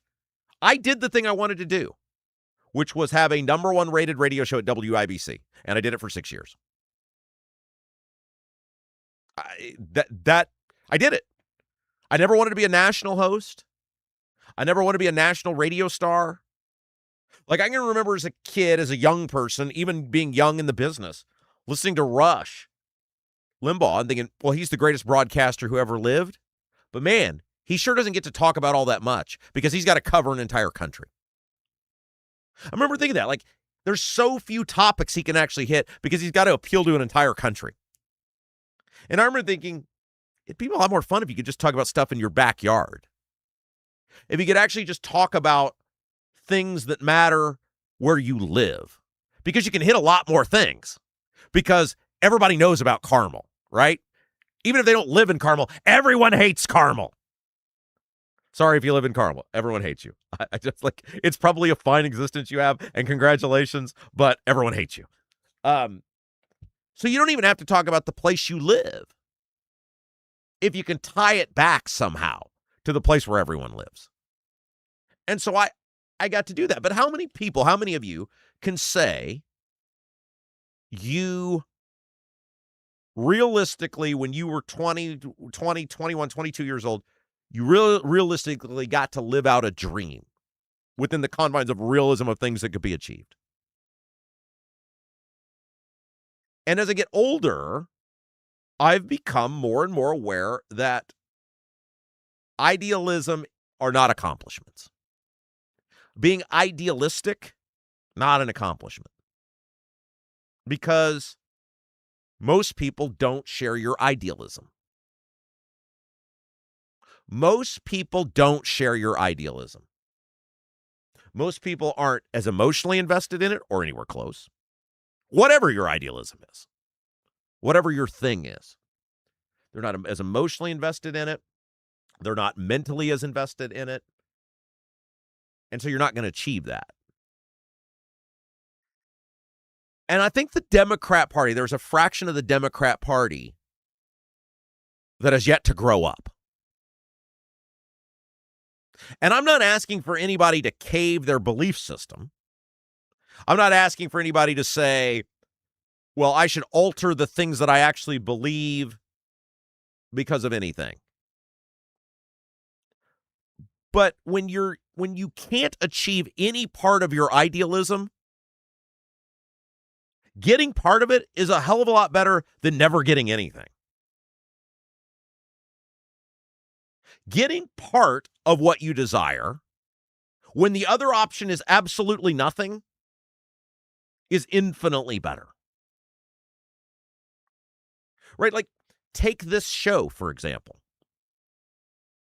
When I left WIBC, there was a period where I'm unable to be on the radio. And so I could have sat out and said, well, it's radio or bust. I've been on the radio. I've had a number one show. I've had tens of thousands of people listening. If I can't have that, then I'm not going back. When realistically, I've known there'll be a point where I'll be back on the radio. To the dismay of many. But that'll happen. There's not a doubt whether that's going to happen. It'll happen. But in the meantime, what do you do? And I knew, and Jason and I talked about, because we obviously spent a lot of time putting this thing together, if we start a podcast, because you're going to be limited, you're not going to get people driving around that are going to, every person who consumes this show does intentionally. There is no, I just found you. There is no, I just stumbled on you. No matter how old or boring or lazy or whatever, there's people who get listened to on the radio who aren't very good. People find them. Oh, it's there. Okay, great. And so we knew the numbers, in terms of total numbers, until I can get back on the radio, are going to be smaller. It's why it's hilarious, like when people are on the radio, make snide comments about me. It's like punching a guy with both hands tied behind his back, right? But we made a choice that we believed, and you guys have delivered on this for us. We can still get thousands of people every day because we had such a loyal following on IBC. We can still get, if we do a program right, while we're bound here, we can still do a program that'll get thousands of people every day. And if, because people will find us intentionally rather than accidentally, if we do it well, we'll keep those people much longer than we used to keep them on the radio. And so if you then look at it in terms of total minutes listened, consumed, it could end up being as good or better. And then when we pair it with the inevitability of returning to radio, oh, look out, baby. Right? We didn't fall off the turnip truck, guys. We know what we're doing here. It sucked what I went through. But you have two options, right? You can just sit on the sidelines and cry until somebody hands you exactly what you want. Or you can say, if I can get 60 or 70% of what I want,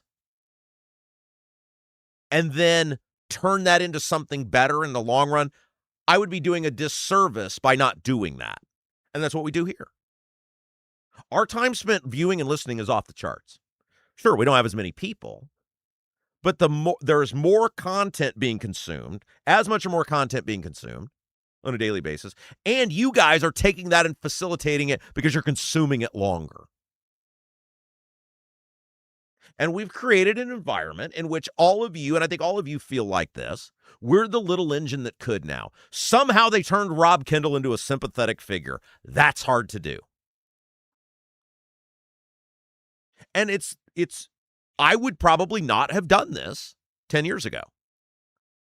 Part of growing up is accepting you're not going to achieve 100% of your idealism. You have to take what you can get and grow on it. And I say all of this story, to bring you to this article about James Briggs and these Democrats. And look, I get along fine with Jesse Brown. I think Jesse Brown's nuts. But I get along fine with him. He's very nice. He's very honest. And that's all I ask from people that I associate with. You be a decent human. You be honest. We'll get along fine. I don't have to agree with you. But the article that Briggs wrote is about the people like Jesse Brown who are adamant that they will not support Bo Bai, which to me is completely ridiculous given that the Democrats have not sniffed a hint of statewide electoral victory in 14 years. Not only have they not won, they haven't been close. The closest was Donnelly's reelection, and that ended up not being all that close. I want to read you part of what Briggs wrote because it's really good. Quote, too many Indiana Democrats seem happy to lose. Learned helplessness has infected Democrats, and convinced a substantial number of them that it's better to fail with friends and social media followers than to possibly win with an external candidate who isn't well-traveled in melancholy #resistance. That's so good. That's so good. And he's right. And you know what that really is? It's what the Libertarian Party became. There's many fine libertarians, some of them I call very good friends, but the Libertarian Party as a collective is a bunch of Dungeons and Dragons players. It's a club in which they would rather, and by the way, prominent libertarians feel this way too, many of them. They would rather keep the club closed off and have perfect idealism rather than put in work and put forward candidates that can make inroads in the fall. They would. I've been around them. It's why I gave up on the Libertarian Party. They had such an opportunity after Rainwater, and they did nothing with it. Because there's a lot of libertarians who don't want the club to grow. They want to be the boss. They want to be the idealist. They want to be the true person. And I said, well, if you guys aren't going to grow, if you're not going to help yourself, I'm not going to come out here every year and just in some protest of the Republicans, encourage people to vote for you guys. And this is what so many of the Democrats are. And the reason I have an interest in this is not because I agree with the Democrats on a lot of stuff. I don't. But the Democrats' inability to win, not only win, but be competitive, has made the Republican Party so bad. The Democrats' inability to be viable challengers in statewide races to the Republicans has told the Republicans, we can do whatever we want. It doesn't matter what we do because the Democrats are so wholly unelectable and so despicable in many cases that people will just do it. How many times do we hear it over the years? Yeah, those Republicans this. Oh, these Republicans that. Oh, yeah, this. Okay, so you're voting. No, I can't have a Democrat in there. And so the government gets progressively worse because Republicans don't fear losing. Briggs goes on to write, the whole point of political parties is to win elections and bend public policy towards your side's ideas. The Democrats throwing tantrums over Bayh's nomination are demonstrating that purifying their irrelevant social club is more important than trying their best to win elections. Right! You can't have a purity test when you don't got no people to have the test with.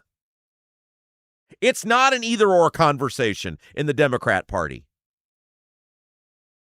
It's not an either-or conversation.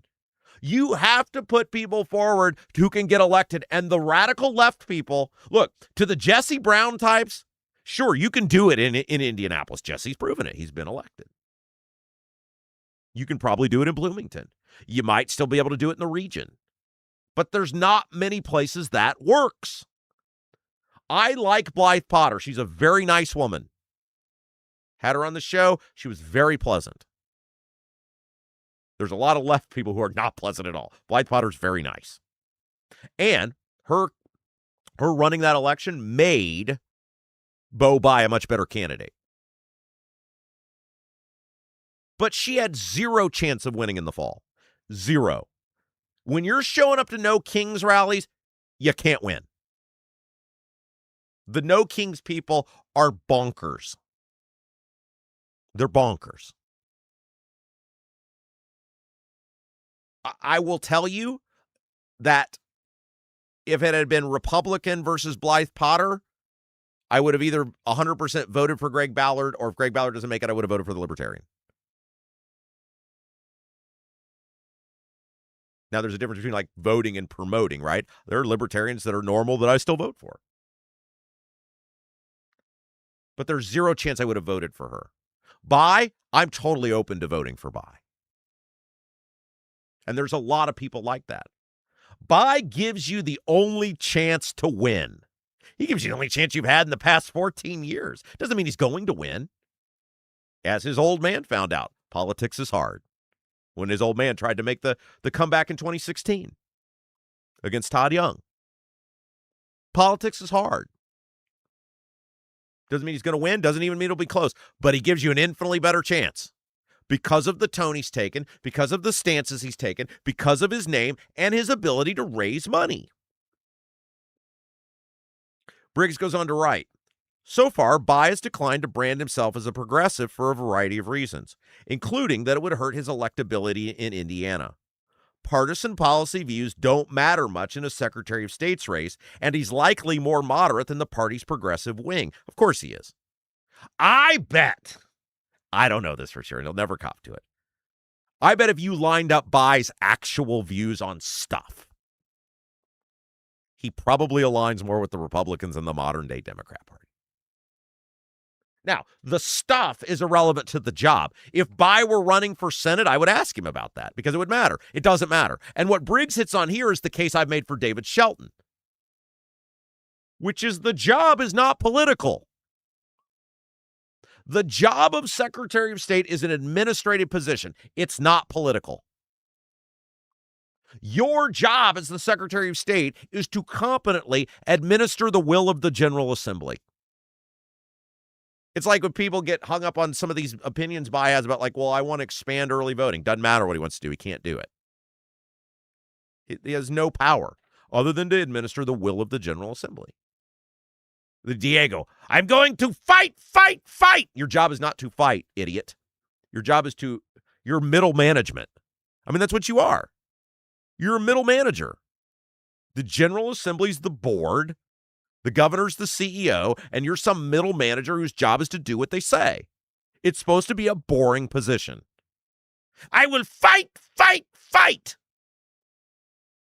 Fight what, dude? Fight what? Same thing with this idiot England. I'm going to ban the truckers or whatever he's trying to do with the truckers. And I'm not saying that we don't want better laws on truckers. But that's the job of the General Assembly, not yours. Your job is to do what they say. Now, there are certain boards or whatever that you sit on in these positions where you do get to have opinions. And you can give your opinion, just like any other citizen, on testifying on bills or whatever. I'm sure it's welcomed. But the actual job, I'm going to close the primaries. You're not going to do anything. You're going to do what the General Assembly says. Like, it's a non-political position. But everybody sees it as a stepping stone now. And in the case now, Diego's pulled so much crap, they got to protect the shield. That's what this is really about. It's about protecting the shield. Briggs goes on to write, the implicit attack on Bai from the left is that he is corrupt by association. He's talking about the donors that Bai has. Some of them have given to Republicans.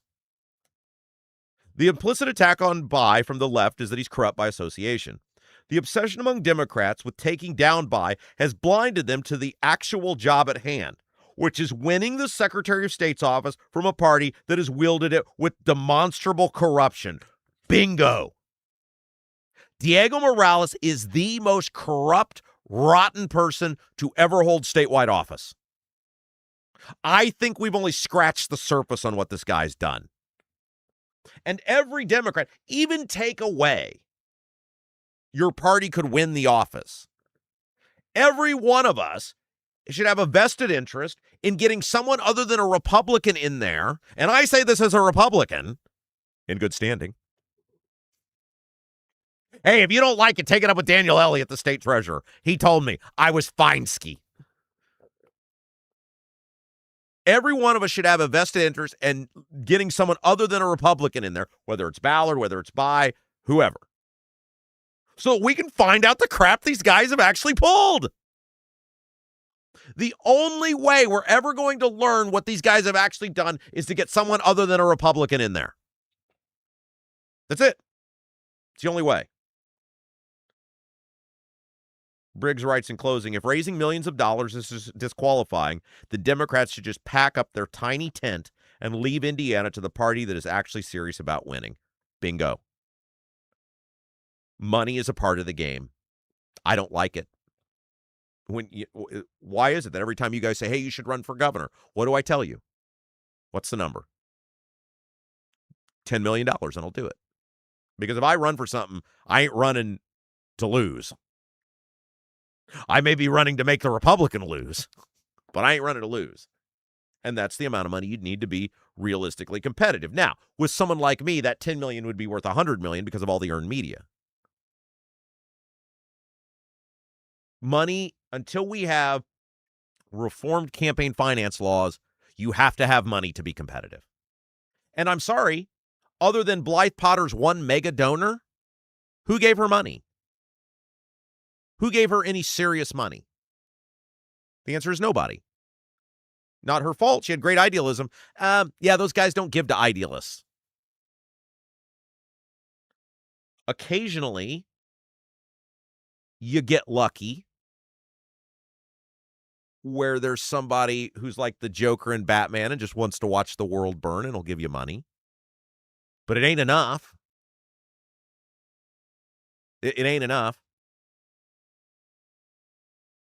Buy has to be able to raise money. Any Democrat to be competitive would have to raise money. And any Democrat to be competitive can't look like Destiny Wells. I'm not saying in the physical. Somebody will get mad about that. He insulted her looks. I'm talking about her views, her presentation. The Democrat who wins looks like Bo-Bai. He sounds like Bo-Bai. She sounds like Bo-Bai. And they raise money like Bo-Bai. I don't make the rules. I don't like the rules. I'm just trying to play by them. And Briggs is right. If the Democrats want to hold all of these things that makes Bai the most electable candidate they've had in 14 years, if they want to hold all of that against him, they should just pack it up as a party. Just fold it up. And so it comes back to what I talked about. When you're young, you can have idealism. As you get older, it's hanging on to some of your core beliefs, holding on to all your core beliefs, and trying to get as many of those enacted that are realistically possible. Idealism rooted in realism. The Democrats are idealists rooted in insanity. Hey guys, you got a leaky chimney, water in the basement, cracks around the exterior of your home? Bramwell Mackay Property Services and Consultants is your authority for chimney repair, tuck pointing, foundation repair, crawl space to basement conversions, basement waterproofing, and more. Bramwell Mackay doesn't offer quick patches. Their team of 40-year master masons and industry experts address the root cause and provide solutions that last lifetimes. Your home is one of your biggest investments. Treat it that way. Bramwell Mackay. BRAMWELLMCKAY. Bramwell Mackay, your masonry, foundation, and chimney specialist. All right. Let's take a break. When we come back, the consumer advocate for utility ratepayers across the state is going after Duke. And we're going to find out. Braun told us the new ratepayer-friendly IURC. Well, we're about to find out. We'll tell you the story and how much money they're coming after Duke for. Well, they're coming after us. Well, it's really our money, right? They're trying to get some of our money back. We'll tell you about it next when we come back. You're watching Rob Kendall Show. Hi, I'm Lauren Wilson, Realtor with App Properties. I would love to get to know you. I know that buying and selling a home is a really big deal. You need a plan in place so you can succeed. And that's where I come in. If you are buying, let me help you find that perfect home. And if you are selling, let me help you find that perfect buyer. Look, we're all Rob Kendall Show fans here. That's why I'd love to get to know you. I'm Lauren Wilson, Realtor with App Properties, an Army veteran and a Hoosier through and through.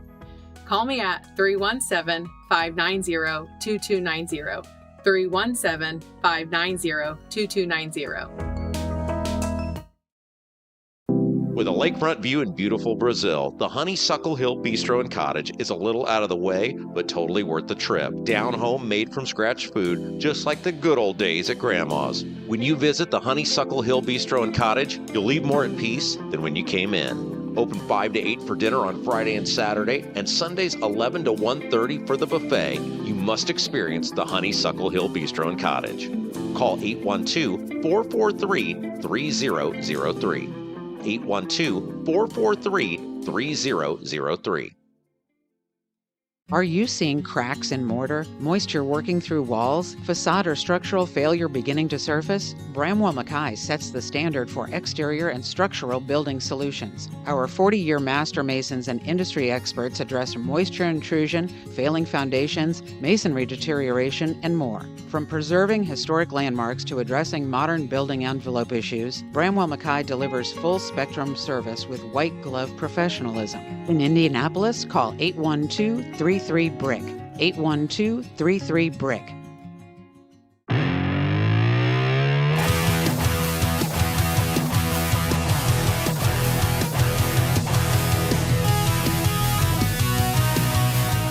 Hey guys, welcome back. It's Rob Kendall's show. Interesting article from the Indiana Capital Chronicle about how much money our advocate, our customer advocate, is coming after Duke for. And we're going to find out. We were told by Braun, just like the new IEDC board was so great, then they did all the same things the old IEDC board did. We were told the new IURC board, Indiana Utility Regulatory Commission, they're great. They're on our side. We're going to find out. I'll tell you how much money they're coming after Duke for. But first, hey, Double D's Barbecue. It's Tuesday. That means you got to be thinking about lunch the rest of the week. And Double D's Barbecue in Clayton, they're open Wednesday through Saturday. Owners Tina and Dennis Duncan, their son Garrett, they are from Memphis. They're not screwing around with their Southern barbecue. It's authentic, wood-smoked Memphis-style barbecue. They have won both Best Ribs and Best Sauce at Ribs Fest in Hendricks County. They are, they're Elvis-themed, as if you needed any other reason to go. Tina, this is great. Tina worked at Graceland. The first time I met Tina, I was like, tell me a little bit about you. She's like, I worked at Graceland. I was like, oh, that's great. And so the decor on the inside, Elvis-themed, service is top-notch. So many of you have been out there. Get out there for lunch one day this week. Their specials, it's Wing Day on Wednesday. It is Loaded Baked Potato Day on Thursday. And Friday and Saturday, it is Mississippi farm-raised catfish. Of course, they got the ribs, they got the brisket and more, all sorts of stuff. Check out their menu, DDBBQ317. DDBBQ317.com. And by the way, guys, thank you to all of our sponsors. We couldn't do this without you. Every single one of our fabulous sponsors that we have now, that we've had since we started, you guys are great. And I'll just read them off here for you. Of course, we got All American Dog Fence, Gary Tedrow, Verity Mortgage, the Honeysuckle Hill Bistro, Seal Now, Lauren Wilson, Realtor with Ad Properties, Bramwell Mackay, Double D's Barbecue, all the places that you've heard. AJ's Cleaning. We've got more coming on here in the near future. These businesses stand behind us because they believe in what we're doing. And so obviously they need to see some return for what they're doing, and you guys help us give them that. So thank you to every one of our businesses. Thank you to each of you who has patronized these businesses. And by the way, if you'd like to join our fabulous club of great sponsors, let us know. Send me an email, sales@robkendallshow.com. sales@robkendallshow.com. I'd love to get to know you and your business, what you do, and try to get some people walking through your door. sales@robkendallshow.com. Speaking of sponsors, the third hour, obviously, brought to you by John Rust. Thanks to John Rust. Never asked for anything. Just said, I'd love for you to have a third hour. Let me know how I can help. And we told him how he could help, and he said, I'll do that. So thanks to John Rust. Third hour each day brought to you, now enabling us to do more stories about Indiana news and politics and government. Thanks to John Rust for bringing us the third hour. Okay. So this story comes to us. By the way, if you haven't done so yet, hit the little thumbs up button. We always try to get to 200 likes by the time Jason brings us the best comments of the day to wrap up the program from the YouTube chat. That's about 11:30-ish. So if you haven't done so yet, hit that little thumbs up button. Really helps us grow this program. And don't forget, tickets to the live show. We're less than 2 weeks away. Live show, June the 27th, Mad Hatter Comedy Club Event Center in Greenwood. It's a celebration of the Rob Kendall Show, chance for all of us to get together. It's going to be a meet and greet. We're going to laugh together. We're going to do the live YouTube chat.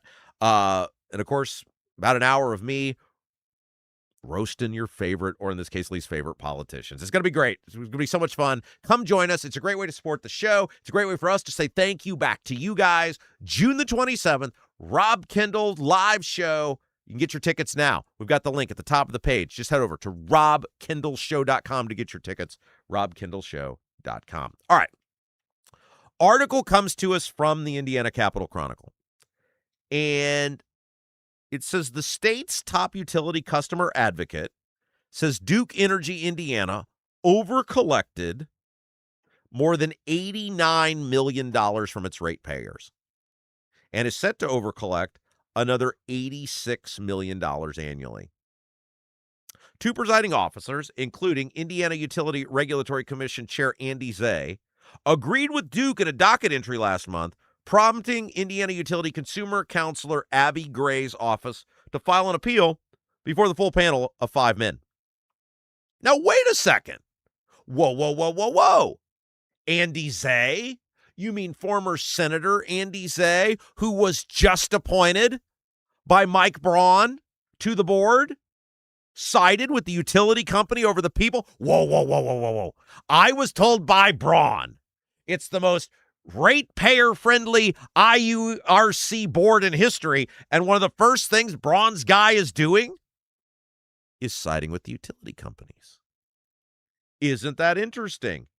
Andy Zay, Senator Andy Zay, who sat with his thumb up his backside while utilities exploded our costs, he sided with the utility company over the people? No way. Who could have seen that coming? See, this is what Braun does. And we pointed this out to you many times over the years. Braun, because he doesn't want to actually deal with the problem, because he doesn't want to piss off the connected and the business class and the people who give money, he will do something, declare a problem solved, and then wash his hands of it, and then he just keeps repeating the lie. It's like he said, oh, everybody likes property tax bill.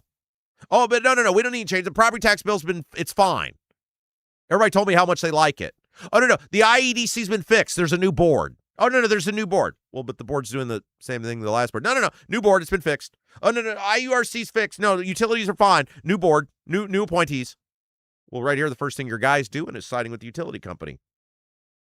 The IURC last year approved nearly $296 million in revenue increases for Duke. Wait a second. Whoa. Last year, according to the Capital Chronicle, the IURC approved nearly $296 million in revenue increases for Duke. But I didn't hear boo from Braun about this. I thought Braun was on the side of the people. I thought everything Braun was doing now was on the side of the people. But right here it says, just last year, who was governor last year? Jason, who was governor last year? Yeah, what's his face? Braun. I thought Braun was on the side of the people. Right here it says Duke got a $296 million increase last year from the government Braun oversees. And I also didn't hear any Republicans screaming about this either. I thought they had all these concerns about the IURC. Look, there's a lot of fine details about what Duke is asking for, what they got, what they're wanting to get now. And if you are interested in it, because I typed it on, then I went back and read it, I was like, I'm going to totally lose people trying to explain exactly the process on this. Even though I'm into it. Like, I'm interested in it. This refinement stuff and data entries and all these things that are causing this hearing.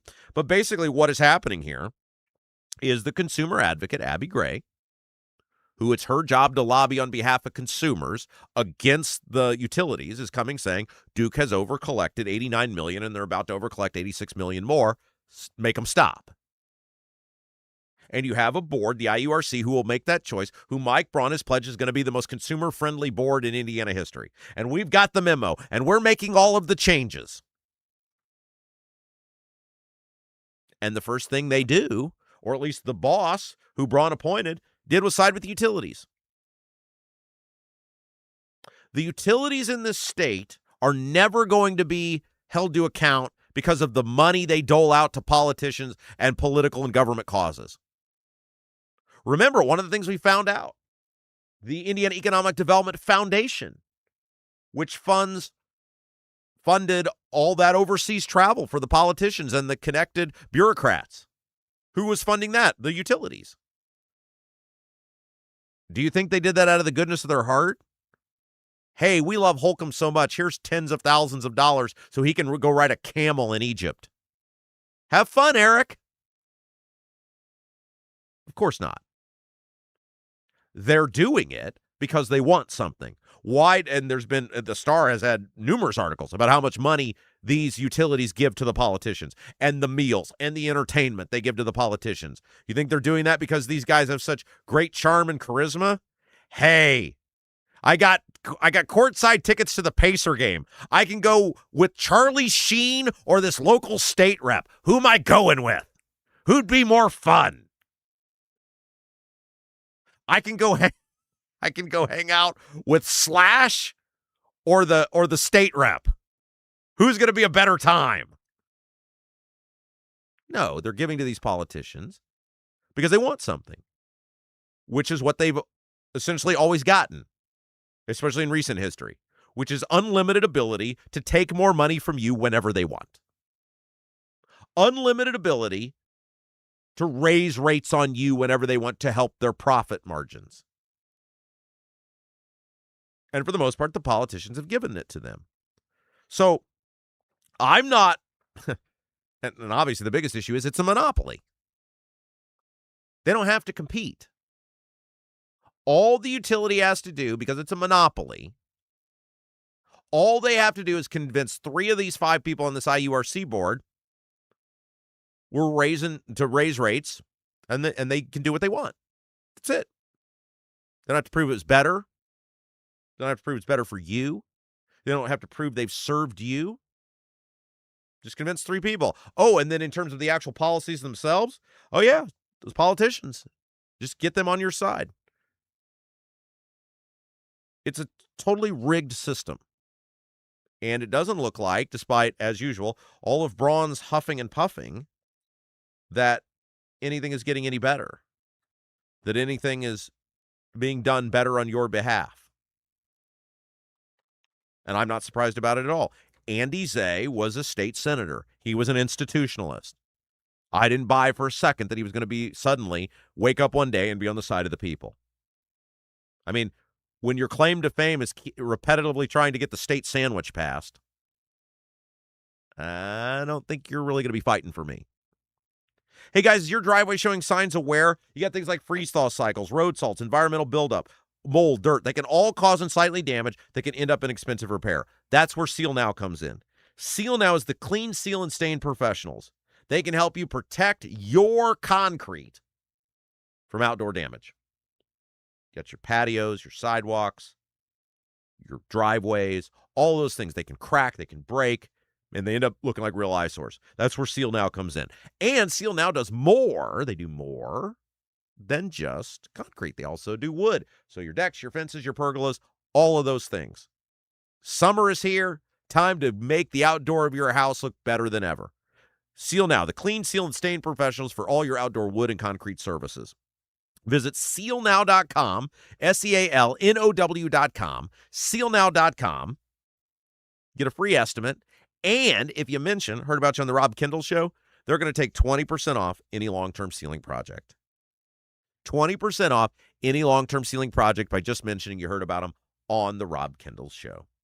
All right, we're going to take our final break of the day. When we come back, an hour of content brought to you by John Rust. We've got to talk about Max Engling has addressed the criminal allegations that were made by Diego Morales and others. We've got the Democrats desperately searching for their next Obama. And Jason will have the best YouTube comments of the day, brought to you by Black Sheep Plumbing. It's all on the way when we come back. You're watching Rob Kendall Show. Do you have a dog but don't have a fenced-in yard? Your HOA won't allow a fence? Worried about having to watch your furry friend anytime you go outside? Avoid the blazing hot summers and freezing cold winters with All-American Dog Fence. All-American Dog Fence is the cost-effective, easy-to-use in-ground fence system to keep your dog secure and give you peace of mind anytime they're outside. All-American Dog Fence backs their Pet Stop products with a lifetime warranty. Call or text All-American Dog Fence at 317-862-6606 or visit their website at allamericandogfence.com. Mention the Rob Kendall Show and get $200 off a new installation. Right now, everything's expensive. That includes things you need around the house. If your water heater, water softener, or well pump goes out, or even if your toilet stops working, you could be looking at a major expense. Don't let your next call to a plumber break the bank. Call John at Black Sheep Plumbing. John is a Hoosier lifer who takes pride in and stands behind his work.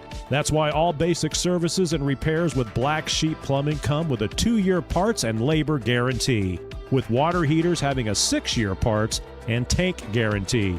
Call or text Black Sheep Plumbing for all your needs today and speak directly with John, the owner. 765-315-7558. That's Black Sheep Plumbing at 765-315-7558. Buying a home or thinking about refinancing? Work with someone local who understands the central Indiana market. Gary Tedrow with Verity Mortgage helps homebuyers and homeowners explore options for purchasing, refinancing, or even consolidating higher interest debt through their mortgage. Gary's approach is simple, clear advice, and personalized guidance so you can make confident decisions. Visit loansbygary.homes to learn more or get started today. You've got nothing to lose but dollars on your mortgage payment. So call for a free, no-obligation quote, 317-695-5179. Gary Tedrow, NMLS number 179207 with Verity Mortgage, NMLS number 70345, an equal housing opportunity lender.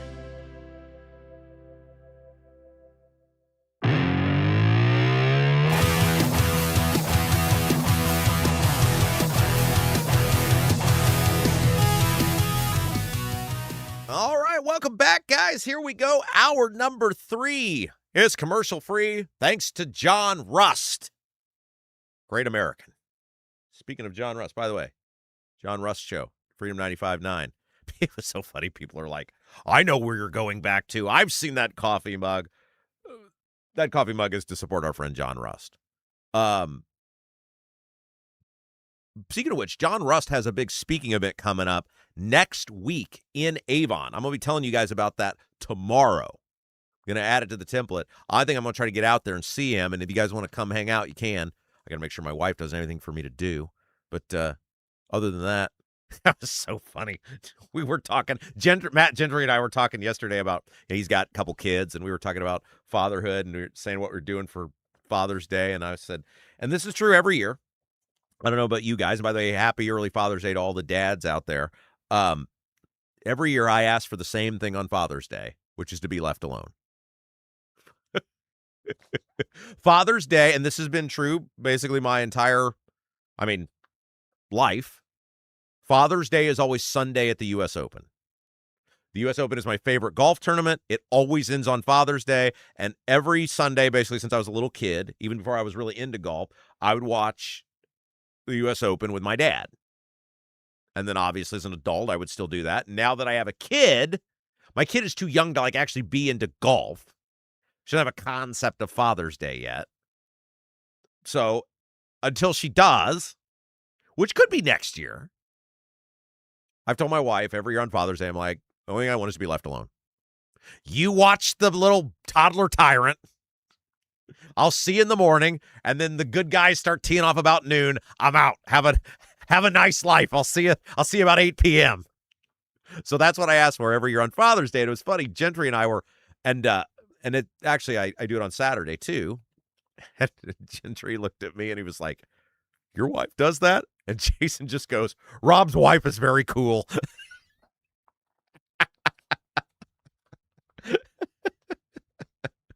Well, I don't ask for stuff. See, my wife actually gets a great deal on everything because I have no hobbies that cost anything. Like, what do? I do this and I bet on sports, and I actually make money on my sports betting. So what do I do? I don't go anywhere. I don't do anything. It's not like on the weekends I'm like, I'm going out with my boys.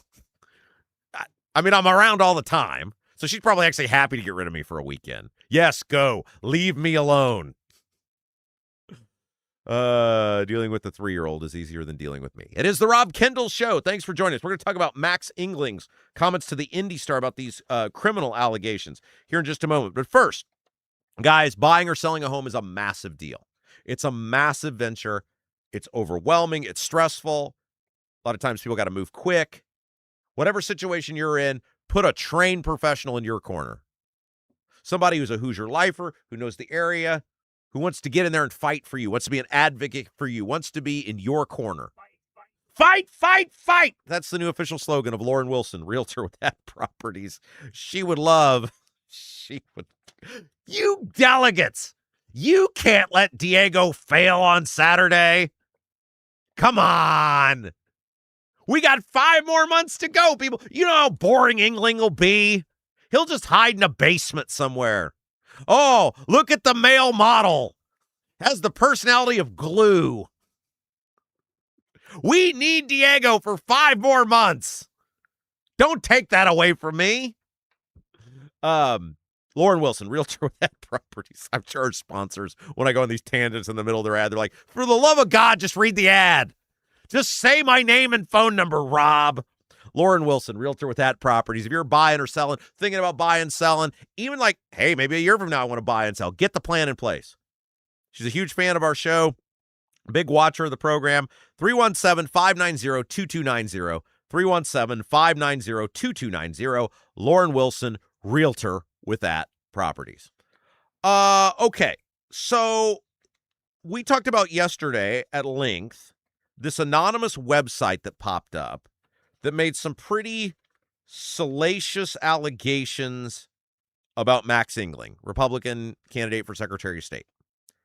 And then Diego Morales, the current Secretary of State, sent out a text to delegates, basically like affirming them. And there were 2 really serious things in the one I don't think was serious. They tried to make it serious. The first thing was that the allegation that he was on an adult hookup site. Adult Friend Finder and one called Fling. And I said to that, it was like, all right, I know what y'all are trying to insinuate here, and I'm not even going to go down that rabbit hole and say what you're insinuating because there ain't no proof any of it happened. And even if it did happen, I don't even think I'd care because all I care is how somebody administers the office. But they were basically trying to say that this guy, Engling, was on these adult hookup sites. And my point was, people hook up. What do I care? It appears to have been 15 years ago. Well, that would put him in his mid-20s. So what? What do I care? I don't care what somebody does in their mid-20s, as long as they're not breaking the law. As long as they're not, committing some crime against humanity. I don't care. I care how the person administers the position. That's why I didn't care about Shelton's wife's sex toy business. I don't care. Your personal life is your personal life. Hook up with who you want to hook up with. Because people are like, well, what if he was married? I don't care. That's between Engling and his wife. I don't care.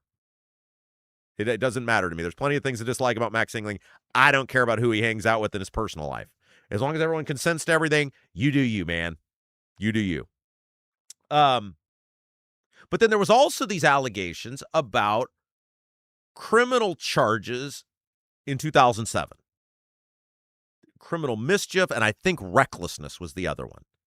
Now, I told you guys yesterday, something's going on here because I looked in my case, which is the Indiana State website, the Indiana Court System website, that you can look up anybody's name, and as long as their name and address are entered correctly, you can find out.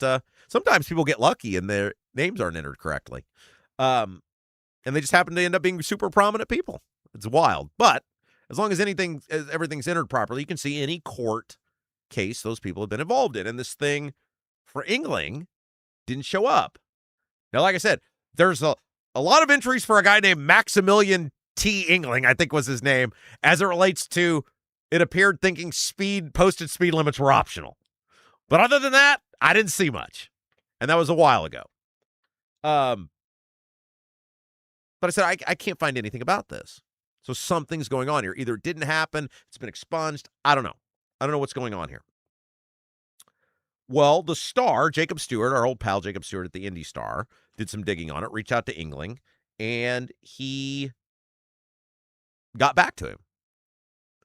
And he confirmed the incidents did indeed take place, and he gave the information with written documentation on what happened. And this is what I said yesterday. I said, look, they were misdemeanors. The supposed charges were misdemeanors. And unless it's some serious thing, which a misdemeanor, I mean, it can be, right? I'm not going to brazenly say, especially without knowing what it was, that it disqualifies some guy from running for public office. I'm not going to do that. I think people do things when they're young and stupid, and they learn from it. A felony disqualifies you, a guilty conviction on a felony disqualifies you running for it. Everything else, the law is the law. And unless you did something serious and have proven that you haven't learned from it or you're incapable of being rehabilitated, I'm very hesitant to cut people out of the electoral process. And I said, if this guy did some heinous crime against humanity, I would have thought I would have heard about it, but I don't know what it is. So somebody will get to the bottom of it, and then we'll decide. So here's what Jacob Stewart in the Star wrote about Ingling. On May 23rd, 2007, Ingling was charged with, quote, throwing eggs and or egg cartons off the 146th Street overpass at passing vehicles traveling on U.S. Highway 31 in Carmel. It caused a, quote, damaged airline and water hose on a 1995 GMC street sweeper. He agreed to pay around $250 to fix the damage, and the charges were dropped. Okay. First of all, let me say this. That may have been a misdemeanor. That was very dangerous. And I'm going to read you Ingling's quote, and the quote kind of pisses me off. Throwing crap off a bridge, you can kill somebody. It may have been a misdemeanor charge. That's a big deal. Okay? I'm not saying it disqualifies him from running for public office. But he's damn lucky he didn't kill somebody. I don't care if it's eggs or whatever. You're an idiot for doing that. An absolute idiot. And I would have used other language, but Jason get very mad at me. That's not some small deal. It is a misdemeanor. And they did agree to, look, that prosecutor gave him a sweet deal on that. And look, good on him. He got it. That's not unserious. You kill somebody doing that. Throwing eggs at someone's house, that's criminal mischief, right? That ain't going to kill nobody. That could have killed somebody. Stewart wrote, Ingling, who was a delegate, got the text he's talking about Diego's text. At the same time every other delegate did. He told me he had the 20-year-old drop charges expunged 3 years ago, so they should not have been publicly available. Okay, first of all, if this cat thinks that just because something got expunged, your political opponents ain't going to find it, that tells you that Diego was right about this guy ain't prepared for the buys at all. The buys are going to know every time you pass gas inappropriately, buddy. Look, I hate giving Diego credit for anything, but if this cat thought that just because he got it expunged from the public that his political opponents were going to be able to find that, I guarantee if Ingling's a nominee, the buys have got some investigator or whatever you want to call him that's going to dig into every part of this dude's life, and it ain't just going to be whether it's up on mycase.in.gov. Diego's right about that. If he was that naive that thing was coming out, should be a red flag to people. Every sin you've ever committed, if you're taking on the Bai family, it's going to come out. Max, this ain't Destiny Wells.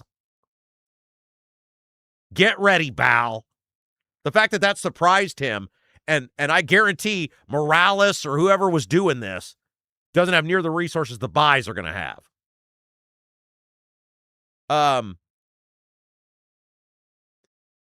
It's unclear how they got out. Stewart said he reached out to the Hamilton County Court System Administrator, but has not received a response. Quote, now Jacob. I assume Jacob writes, I reached out to the Hamilton County Administrator. I assume he's saying him and not Ingling. Jacob, you're too smart to know. That didn't have to come from a court administrator. There's a million different ways that they could have found out what this guy did. I'm sure look, maybe he did it by himself. I don't know. Clearly people got told about it. It was in the court system at one point. Like, it's naive to think like a court administrator would have just had to give that out to somebody. I love you, though, Jacob Stewart. You're a great writer. Quote. Now, this quote kind of bothers me. That was a dumb decision, but it was a long time ago, Engling told me. I haven't thought about it for probably the last several years. Yeah, it was beyond a dumb decision. It was a hyper-dangerous one. Throwing stuff off bridges gets people killed. But it's happened many times. Now, again, I'm not a person who says it disqualifies you from running for public office. You were charged with criminal mischief. You got a deal where you repaid damage, and they let the charges go away. I'm shocked they let them go away. I could see throwing eggs at someone's house and them going away. Given the damage that people have done throwing crap off bridges, big deal. But the point is, he acknowledged it. We now know what it was. He provided to his credit. He provided letters from attorneys and stuff that are in the Indy Star article if you want to go see them. And so there you go. Now you know. Make your decision accordingly. But again, I think that it was salacious. I think they probably knew exactly what he did, the people that put it out. I think they wanted it to appear more juicy than it was. Now, what'll be interesting is because he has not addressed the adult friend finder stuff. If I were Engling and I was just picking up chicks on the internet, I would say it. Yeah, man, I was 23 years old. Good-looking dude. Have you noticed I'm a male model? Why wouldn't I be picking up chicks on the internet? You got a problem with that? I think that is going to be an issue he's probably going to have to address, depending on what it actually is. Because 9 times out of 10, one of the mistakes politicians make or people running for political office, they don't own the narrative because they're worried about, well, how might it make me look? And then the unknown ends up being worse than the known. The unknown ends up being worse than the known. And so if that's what it is, if I were England, I'd just get out in front of it.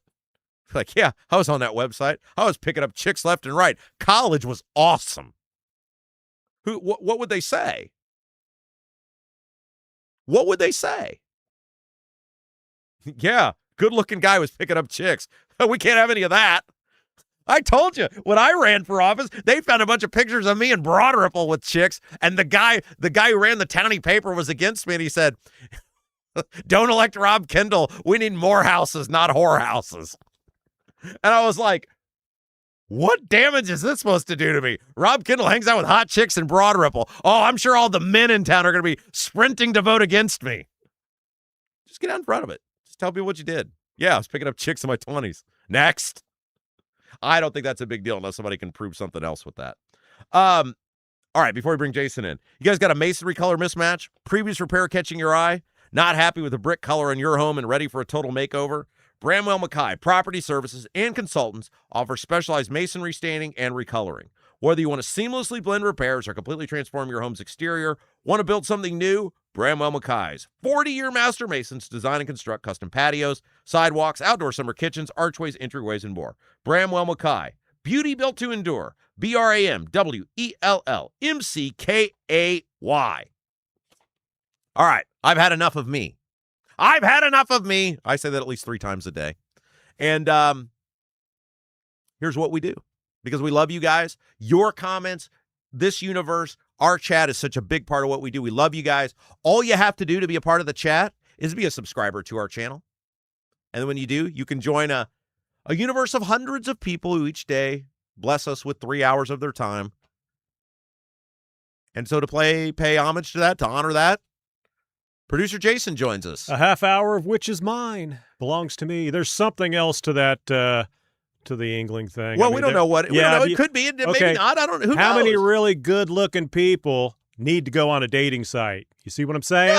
No. I don't believe that person. No, we're going to stop with this because there's no more there. There's no proof he was even there. Okay, if I was a betting man, well, I'd say whatever. there's something there more nefarious. I don't know. I'm not getting being... into that. There's enough on that dude on what he's actually doing. Now, you and I, yeah, okay.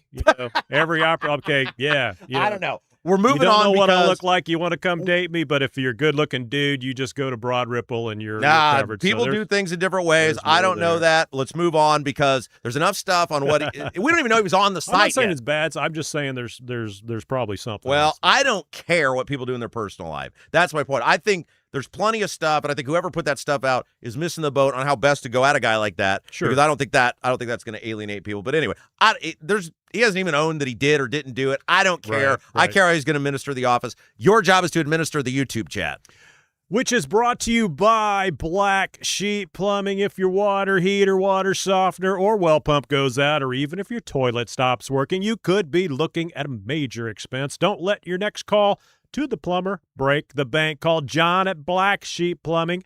Black Sheep Plumbing can do the job right at a fraction of the cost of the big guys. Owner John McKinney, he's a Hoosier lifer, takes pride in, stands behind his work. That's why all basic services and repairs with Black Sheep Plumbing come with a 2-year parts and labor guarantee, with water heaters having a 6-year parts and tank guarantee. Call or text John at Black Sheep Plumbing, 765-315-7558, 765-315-7558, Black Sheep Plumbing. I know several of you have had John do work at your home, and you have said what a great job he did.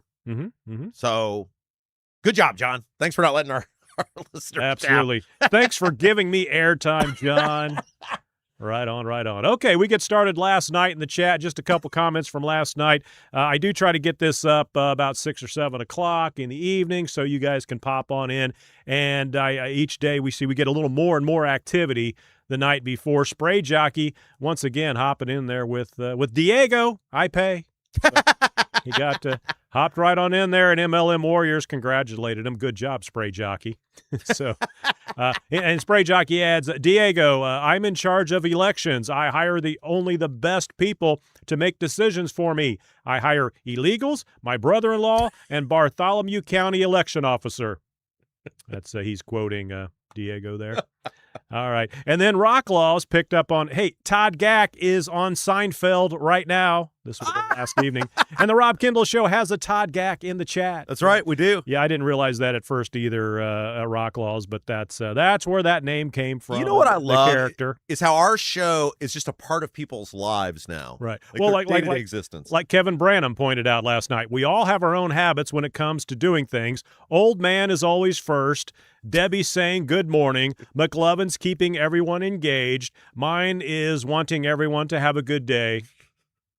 So, I love it. There it is. Everybody's got their I love role. that. Yeah. All right. And starting out this morning, of course, the old man. Happy Tuesday, everyone. My dyslexia kicked in. See, there, right there with you, old man. And at first I read explains English charges and thought it was Rob explaining to Diego how to speak in public properly. I didn't understand any of that, and I probably did not read that right. Okay, so we continue on. Debbie Holcomb, right there. Good morning, everyone. Let's get this show on the road. It's a great day for some Rob, Jason, and, of course, the chat. That's right. Yep. Kevin Branham, good morning, Rob and Jason. Ethan Hatcher, good morning, all you Robbleheads and Rapscallions. It's a beautiful Tuesday to be tuning into the Rob Kendall Show. Yes, it is. Ethan was at the fair yesterday. I saw that. I didn't realize I don't do the fair. Do you do the fair? Well, too many people, too much. I just kind of been there, I've done the that. fair by force, like if you're doing a broadcast. Sure. Well, yeah. I have bad memories of the fair. I almost got fired because of the fair. Oh, was that right? Well, remember. Oh, that was the Hendricks County Fair. Yeah. Irma Lee White. You interviewed 2 cheerleaders, and suddenly you're some sort of plague on humanity. 2 cheerleaders, the fair queen, the fair queen, everyone in the court, the cheerleading coach. Yep. The men, Rob, and she was pissed because she had a bunch of that's right, representatives, town council people lined up, and she couldn't find you because you were over in the in the Queen. I Fair was interviewing building. Participants. That's right, and I stuck up for him. Pamela's Samples. I'm not sure it's Pamela S. Samples or Pamela's Samples. I think it's Pamela's with supposed to be a what do you call that, apostrophe in Yeah. there? Okay, I don't know. Anyway, good morning from Ellettsville. I am the same girl. Just changed my name on here, Jason. You said politicians are weird. Yes, I did. I always thought I was normal. I'm a politician. Oh, Well, you may not be. I'm sure you are, Pamela. All right. Almond Joy. Sometimes you just got to be careful of the comebacks. Yeah. But all right, all in good fun. Almond Joy Tempo. Good morning, fellow Robbleheads. Debbie Holcomb, 30 likes to start the show. Where are we at right now? We're close to 200. I don't think we hit 200. if you haven't hit the like button yet, please help us out. We got to get to 200 by the end of the show. The 06010 board, Mouthy Matt Tuesday. Now, look, here's the deal with Gentry, the mayor of Lebanon. Gentry and I have had some spirited back and forth, but I'll say this about Gentry. He comes in, Mhm. and he volunteers himself. Mhm. He is never like, don't talk about whatever. He just sit here and take it, and we need more politicians that'll do that. There we go. We need more of them in here. Aaron Woodrum, let's get to it. Robert Schwartz. You know, Woody was one of my supervisors at Arby's in high school. Oh, is that right? Yeah. Oh, there we go. Woody's he didn't fire you? he didn't have the ability to fire me. He was just like, make sure I did everything right. Right. All right. Robert Schwartz, with all those signatures Ballard received. Will all those signatures Ballard received need to be verified by the state to ensure they match the signatures on file from the districts they are from? Okay, so here is how this works. So explained it earlier. By the way, if you're just tuning in today, Abdul announced, and several other media outlets now have announced, that Ballard says he has turned in, I think it's 35,100 and it's maybe 63 signatures. Mm-hmm. He needs to get verified 36,940 some signatures. So he's basically like 1,800 short that he's turned in. Now, turned in are different than verified. And so he's got to assume about 10% of those signatures are going to get tossed out, because what will happen is somebody will say, you know, we sign my petition. Sure. And they'll sign their name and they'll list their address, but their address of where they live isn't where they're registered to vote. Mhm. Right? Or Okay. somebody signs it twice or Mhm, whatever. mhm. So you got to put some leeway in there.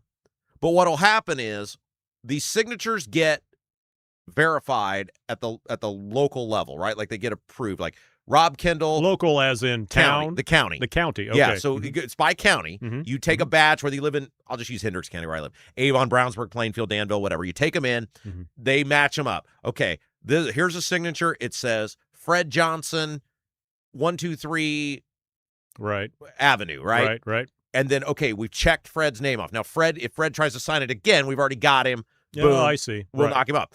But what then will happen is when, let's say he gets 37,000 verified from the county, he'll take all of those, he will turn them into the Indiana Election Division. Mhm. That'll be a massive event because 37,000 signatures, they'll have them stacked up to where Right, it's, I mean, right. he will dominate. And as efficient as the government is, they should be able to whip right through Well, those. I just know what it was like for 4,500 of them. Huh. At that point, then they become open to the public, Mhm. basically for anyone to review. Once the election division collects them, right, and they'll count them and say, okay, here's the amount of signatures, they are then placed for anyone in the public to be able to view.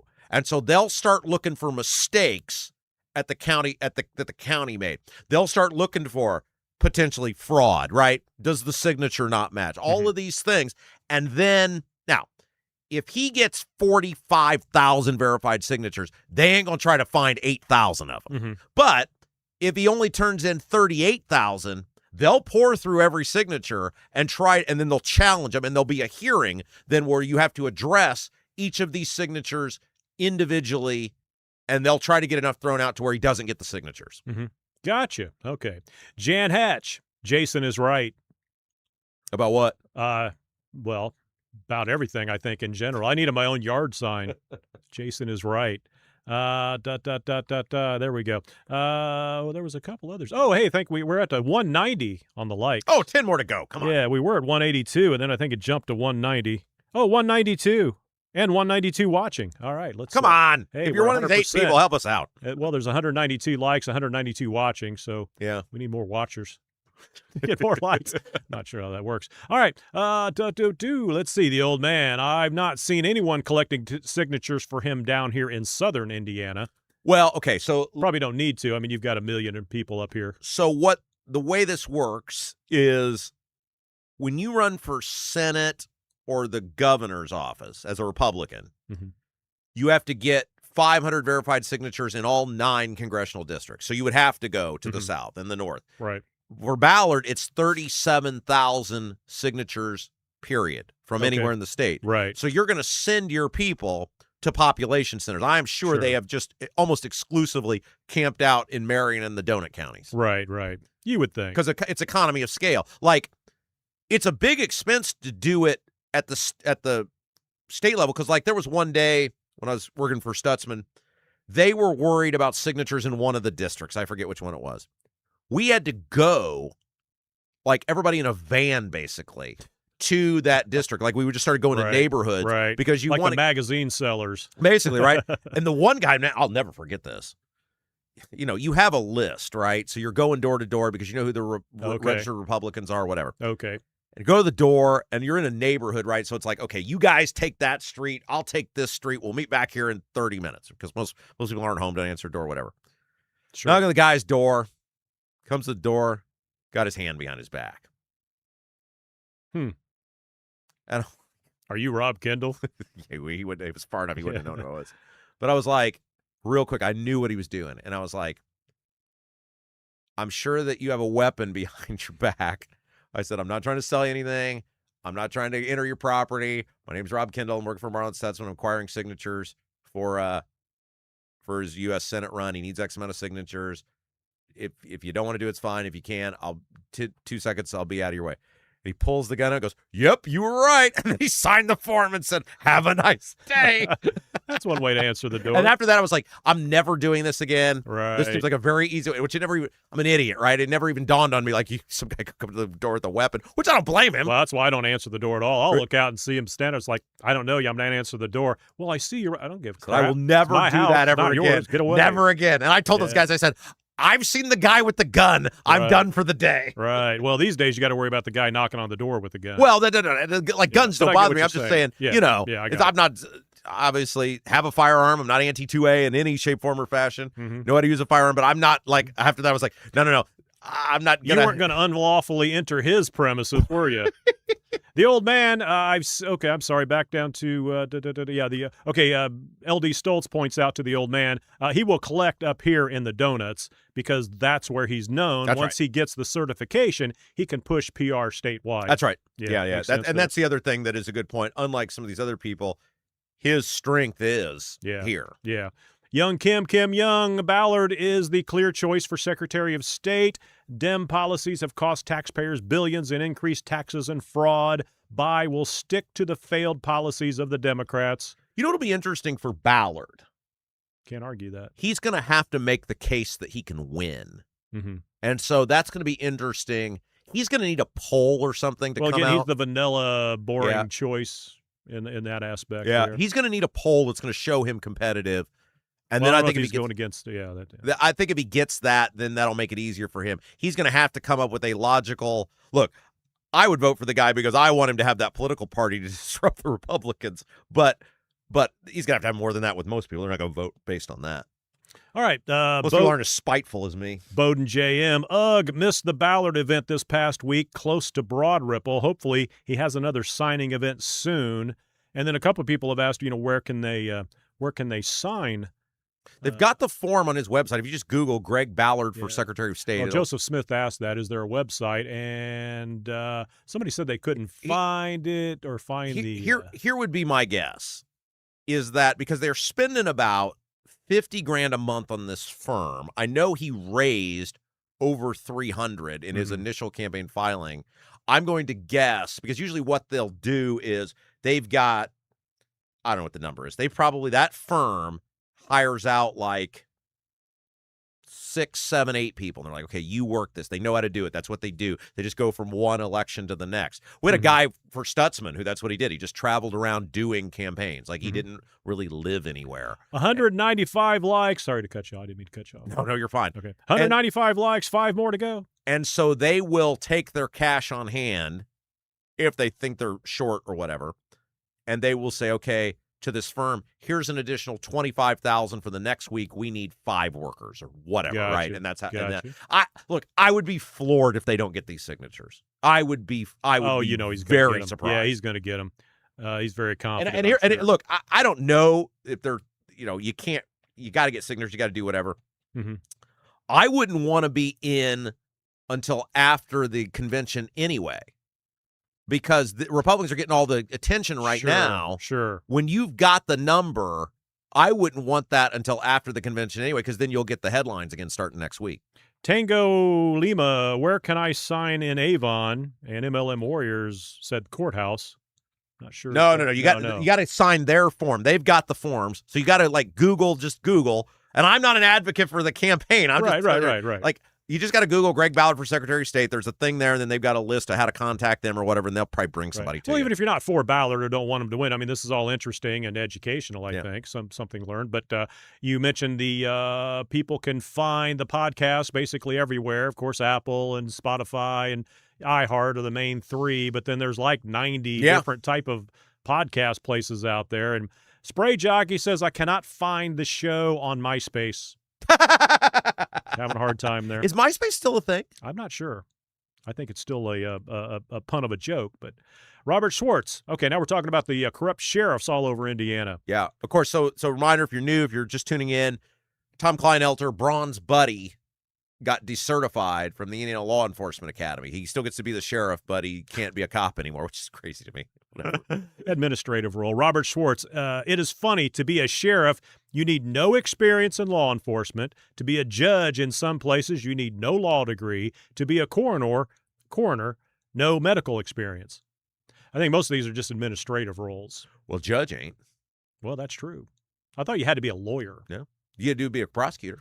It's like, in a lot of places you don't have to have a teaching degree to be a teacher either. Yeah. Do you? So, crazy. All right. You'd assume they would, but Okay, talking about the commissary money that's been ripped off by the sheriffs, their little slush fund, L.D. Stoltz. As I understand it, commissary money is paid by friends, family, and whoever gives money for the prisoner to use for food, etc. Why does the sheriff think they can use it for whatever they want? Well, this is after the money's spent, when they buy their Snickers bar in jail. Well, that 50 cents or whatever they charge for the Snickers bar, that goes into the cup, and the sheriff gets to decide what he wants to use that money for. Now, ultimately, this rests on the county commissioners because they're supposed to be or the council. We're going to oversee that. I think it's the commissioners. They're supposed to be overseeing that. And clearly there's not much oversight going on based on the fact that these guys get away with this stuff. The claims, they're supposed to, turn the stuff in, right? There's got to be a claims process, and clearly there's not oversight being done here in many cases to the level it needs to be. All right. This, I'm not sure what this pertains to, probably not much of anything, but I thought it was kind of funny. Robert Schwartz, I'm a dinosaur. I miss the days of, there's a conversation going on here I'm not aware of, but I miss the days of the Trader paper. Remember Trader? Man, that was I used to buy everything out of there. You could, even before Craigslist, there was the Trader paper, then Craigslist, and then which got really shady, and then the internet. But used to be like the grocery stores and stuff. Yeah, right? you could. I mean, I'd buy all kinds of guitars and instruments and stuff, and you'd have used to find band members there because they had a looking for bands or musician section or whatever. So that was cool. All right, Mad Duck talking about, and we I know we got about 10 minutes here. I know we've got to roll the Gentry interview. Yeah, Mad Duck. No, property taxes are theft. I will not support anyone that thinks this is fair. Yeah, I think. Look, I think that a lot of the politicians miss the boat on how pissed off people are about the property tax, and I think sometimes they think it's a smaller portion than what it is. There are other ways to fund services. Well, they throw the children in your face. Well, sure. And a lot of the parents that have kids in school age are like, well, I don't want to cut off, the funds for my child, and they get kind of caught in between. Well, and so this leads me into what we're doing tomorrow. Shane Hacker is going to be with us. He's the assistant superintendent at Brownsburg. Okay. Brownsburg is the number one. He's not going to get fired for coming in here. I think he got express written consent to be here. That's amazing. I told him where we were at, and he goes, "Oh, I know right where that's at." I was like, "You do?" He goes, "Oh yeah, well, it was where I lived. He lives in that apartments behind us when he went to college." Oh, okay. He's like, "I know right where you're at." But you want to live there now. But Brownsburg is by most accounts the number one statistical school system in the state. Mm-hmm. They don't have a referendum. They just did because they have a Rob Kendall in town. Right, but we're going to get into that. Like what all of these school systems that are crying poverty, how is it that the number one school system in the state can figure out how to do it without one, and all of these others, and they're all suburban schools, right? Mm-hmm. It's not like there's a huge difference between Brownsburg and Noblesville, Mm-hmm. or Brownsburg and Westfield, or Brownsburg and Avon. Mm-hmm. How is it that the number one system can figure out how to do it, and yet all these other schools can't? And I'm hoping this guy, he will, I'm sure, give some really good insight into if you really want to do it. Mm-hmm. Now, part of it is, you're right, they don't want to deal with me. But hopefully somebody in each community will become a me so that these other communities don't do it. There we go. We're at 200 likes. Hey, we did it. Woo! All right, unless somebody took one away. Can you take it away? No, you can't. Yeah, you can take your like. Take it away, I'm take not it away, sure. take it away now. Yeah, no, it's give it away. Give it away. Yeah, that's right. Yeah, okay. Who is that? Give it Red away, Hot give Chili it away. Peppers, That's isn't it? right. There we go. Yeah. The old man, 68. I've said for a long time, but people argued with me, trying to tell me that they were okay. The people that are doing the assessments, Yeah. you think it's the government, but they're not. They're Right. just hired hands, kind of like the people that get hired to do the taxes Right. or whatever. He says, I've said that for a long time, but people argued with me, trying to tell me that they were county employees. My father-in-law worked for one of the assessment companies for a couple of years, so he knows they're not. Yeah. I mean, they're just Well, that's what Gentry said. He said these are outsourced right, people. Yeah. right. So that's why she can't tell me, Right. because she don't know. No, exactly. She's just reading a cue card.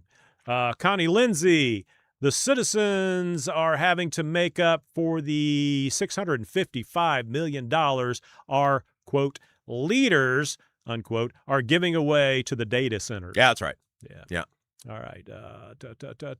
Jerry Hankins. So a Republican just said taxing unrealized capital gains is fair. Marx would be proud. Well, I think that's the argument, right? Is that you're not making any money on it. How can you tax somebody on something they don't make any money on, especially if you're going to run out as a party and be critical of the Democrats for wanting to do the same thing to Elon Musk? Mm-hmm. I think that's where the whole property tax argument to me falls apart. Is if somebody sells their home, okay, tax it, right? Whatever, it's income. But if you're selling your home, and the big thing about property selling a home, right, is that money doesn't get taxed if it's the only home you've sold through a certain period or whatever. There's no taxes on that. That all seems upside down to me. Mm-hmm. If I live in my home for 40 years, I get taxed every year. If some guy sells his home in a certain period, makes a bunch of money, he doesn't get taxed. Like, it all seems very upside down to me. Right. Sue Seifert, I love how government never has to scrimp or live in reality. They choose what they want to spend, and assessors are left with finding the tax values to make the levy work for the spending. But here's the question I have. So, like, this is this is not a me question. This is a people who live in these places question. Mm-hmm. The Carmels, the Noblesvilles, the Fisher, Southeastern, the Zionsvilles. Ultimately, you don't have to pass these referendums. Why Right. do people keep voting for them?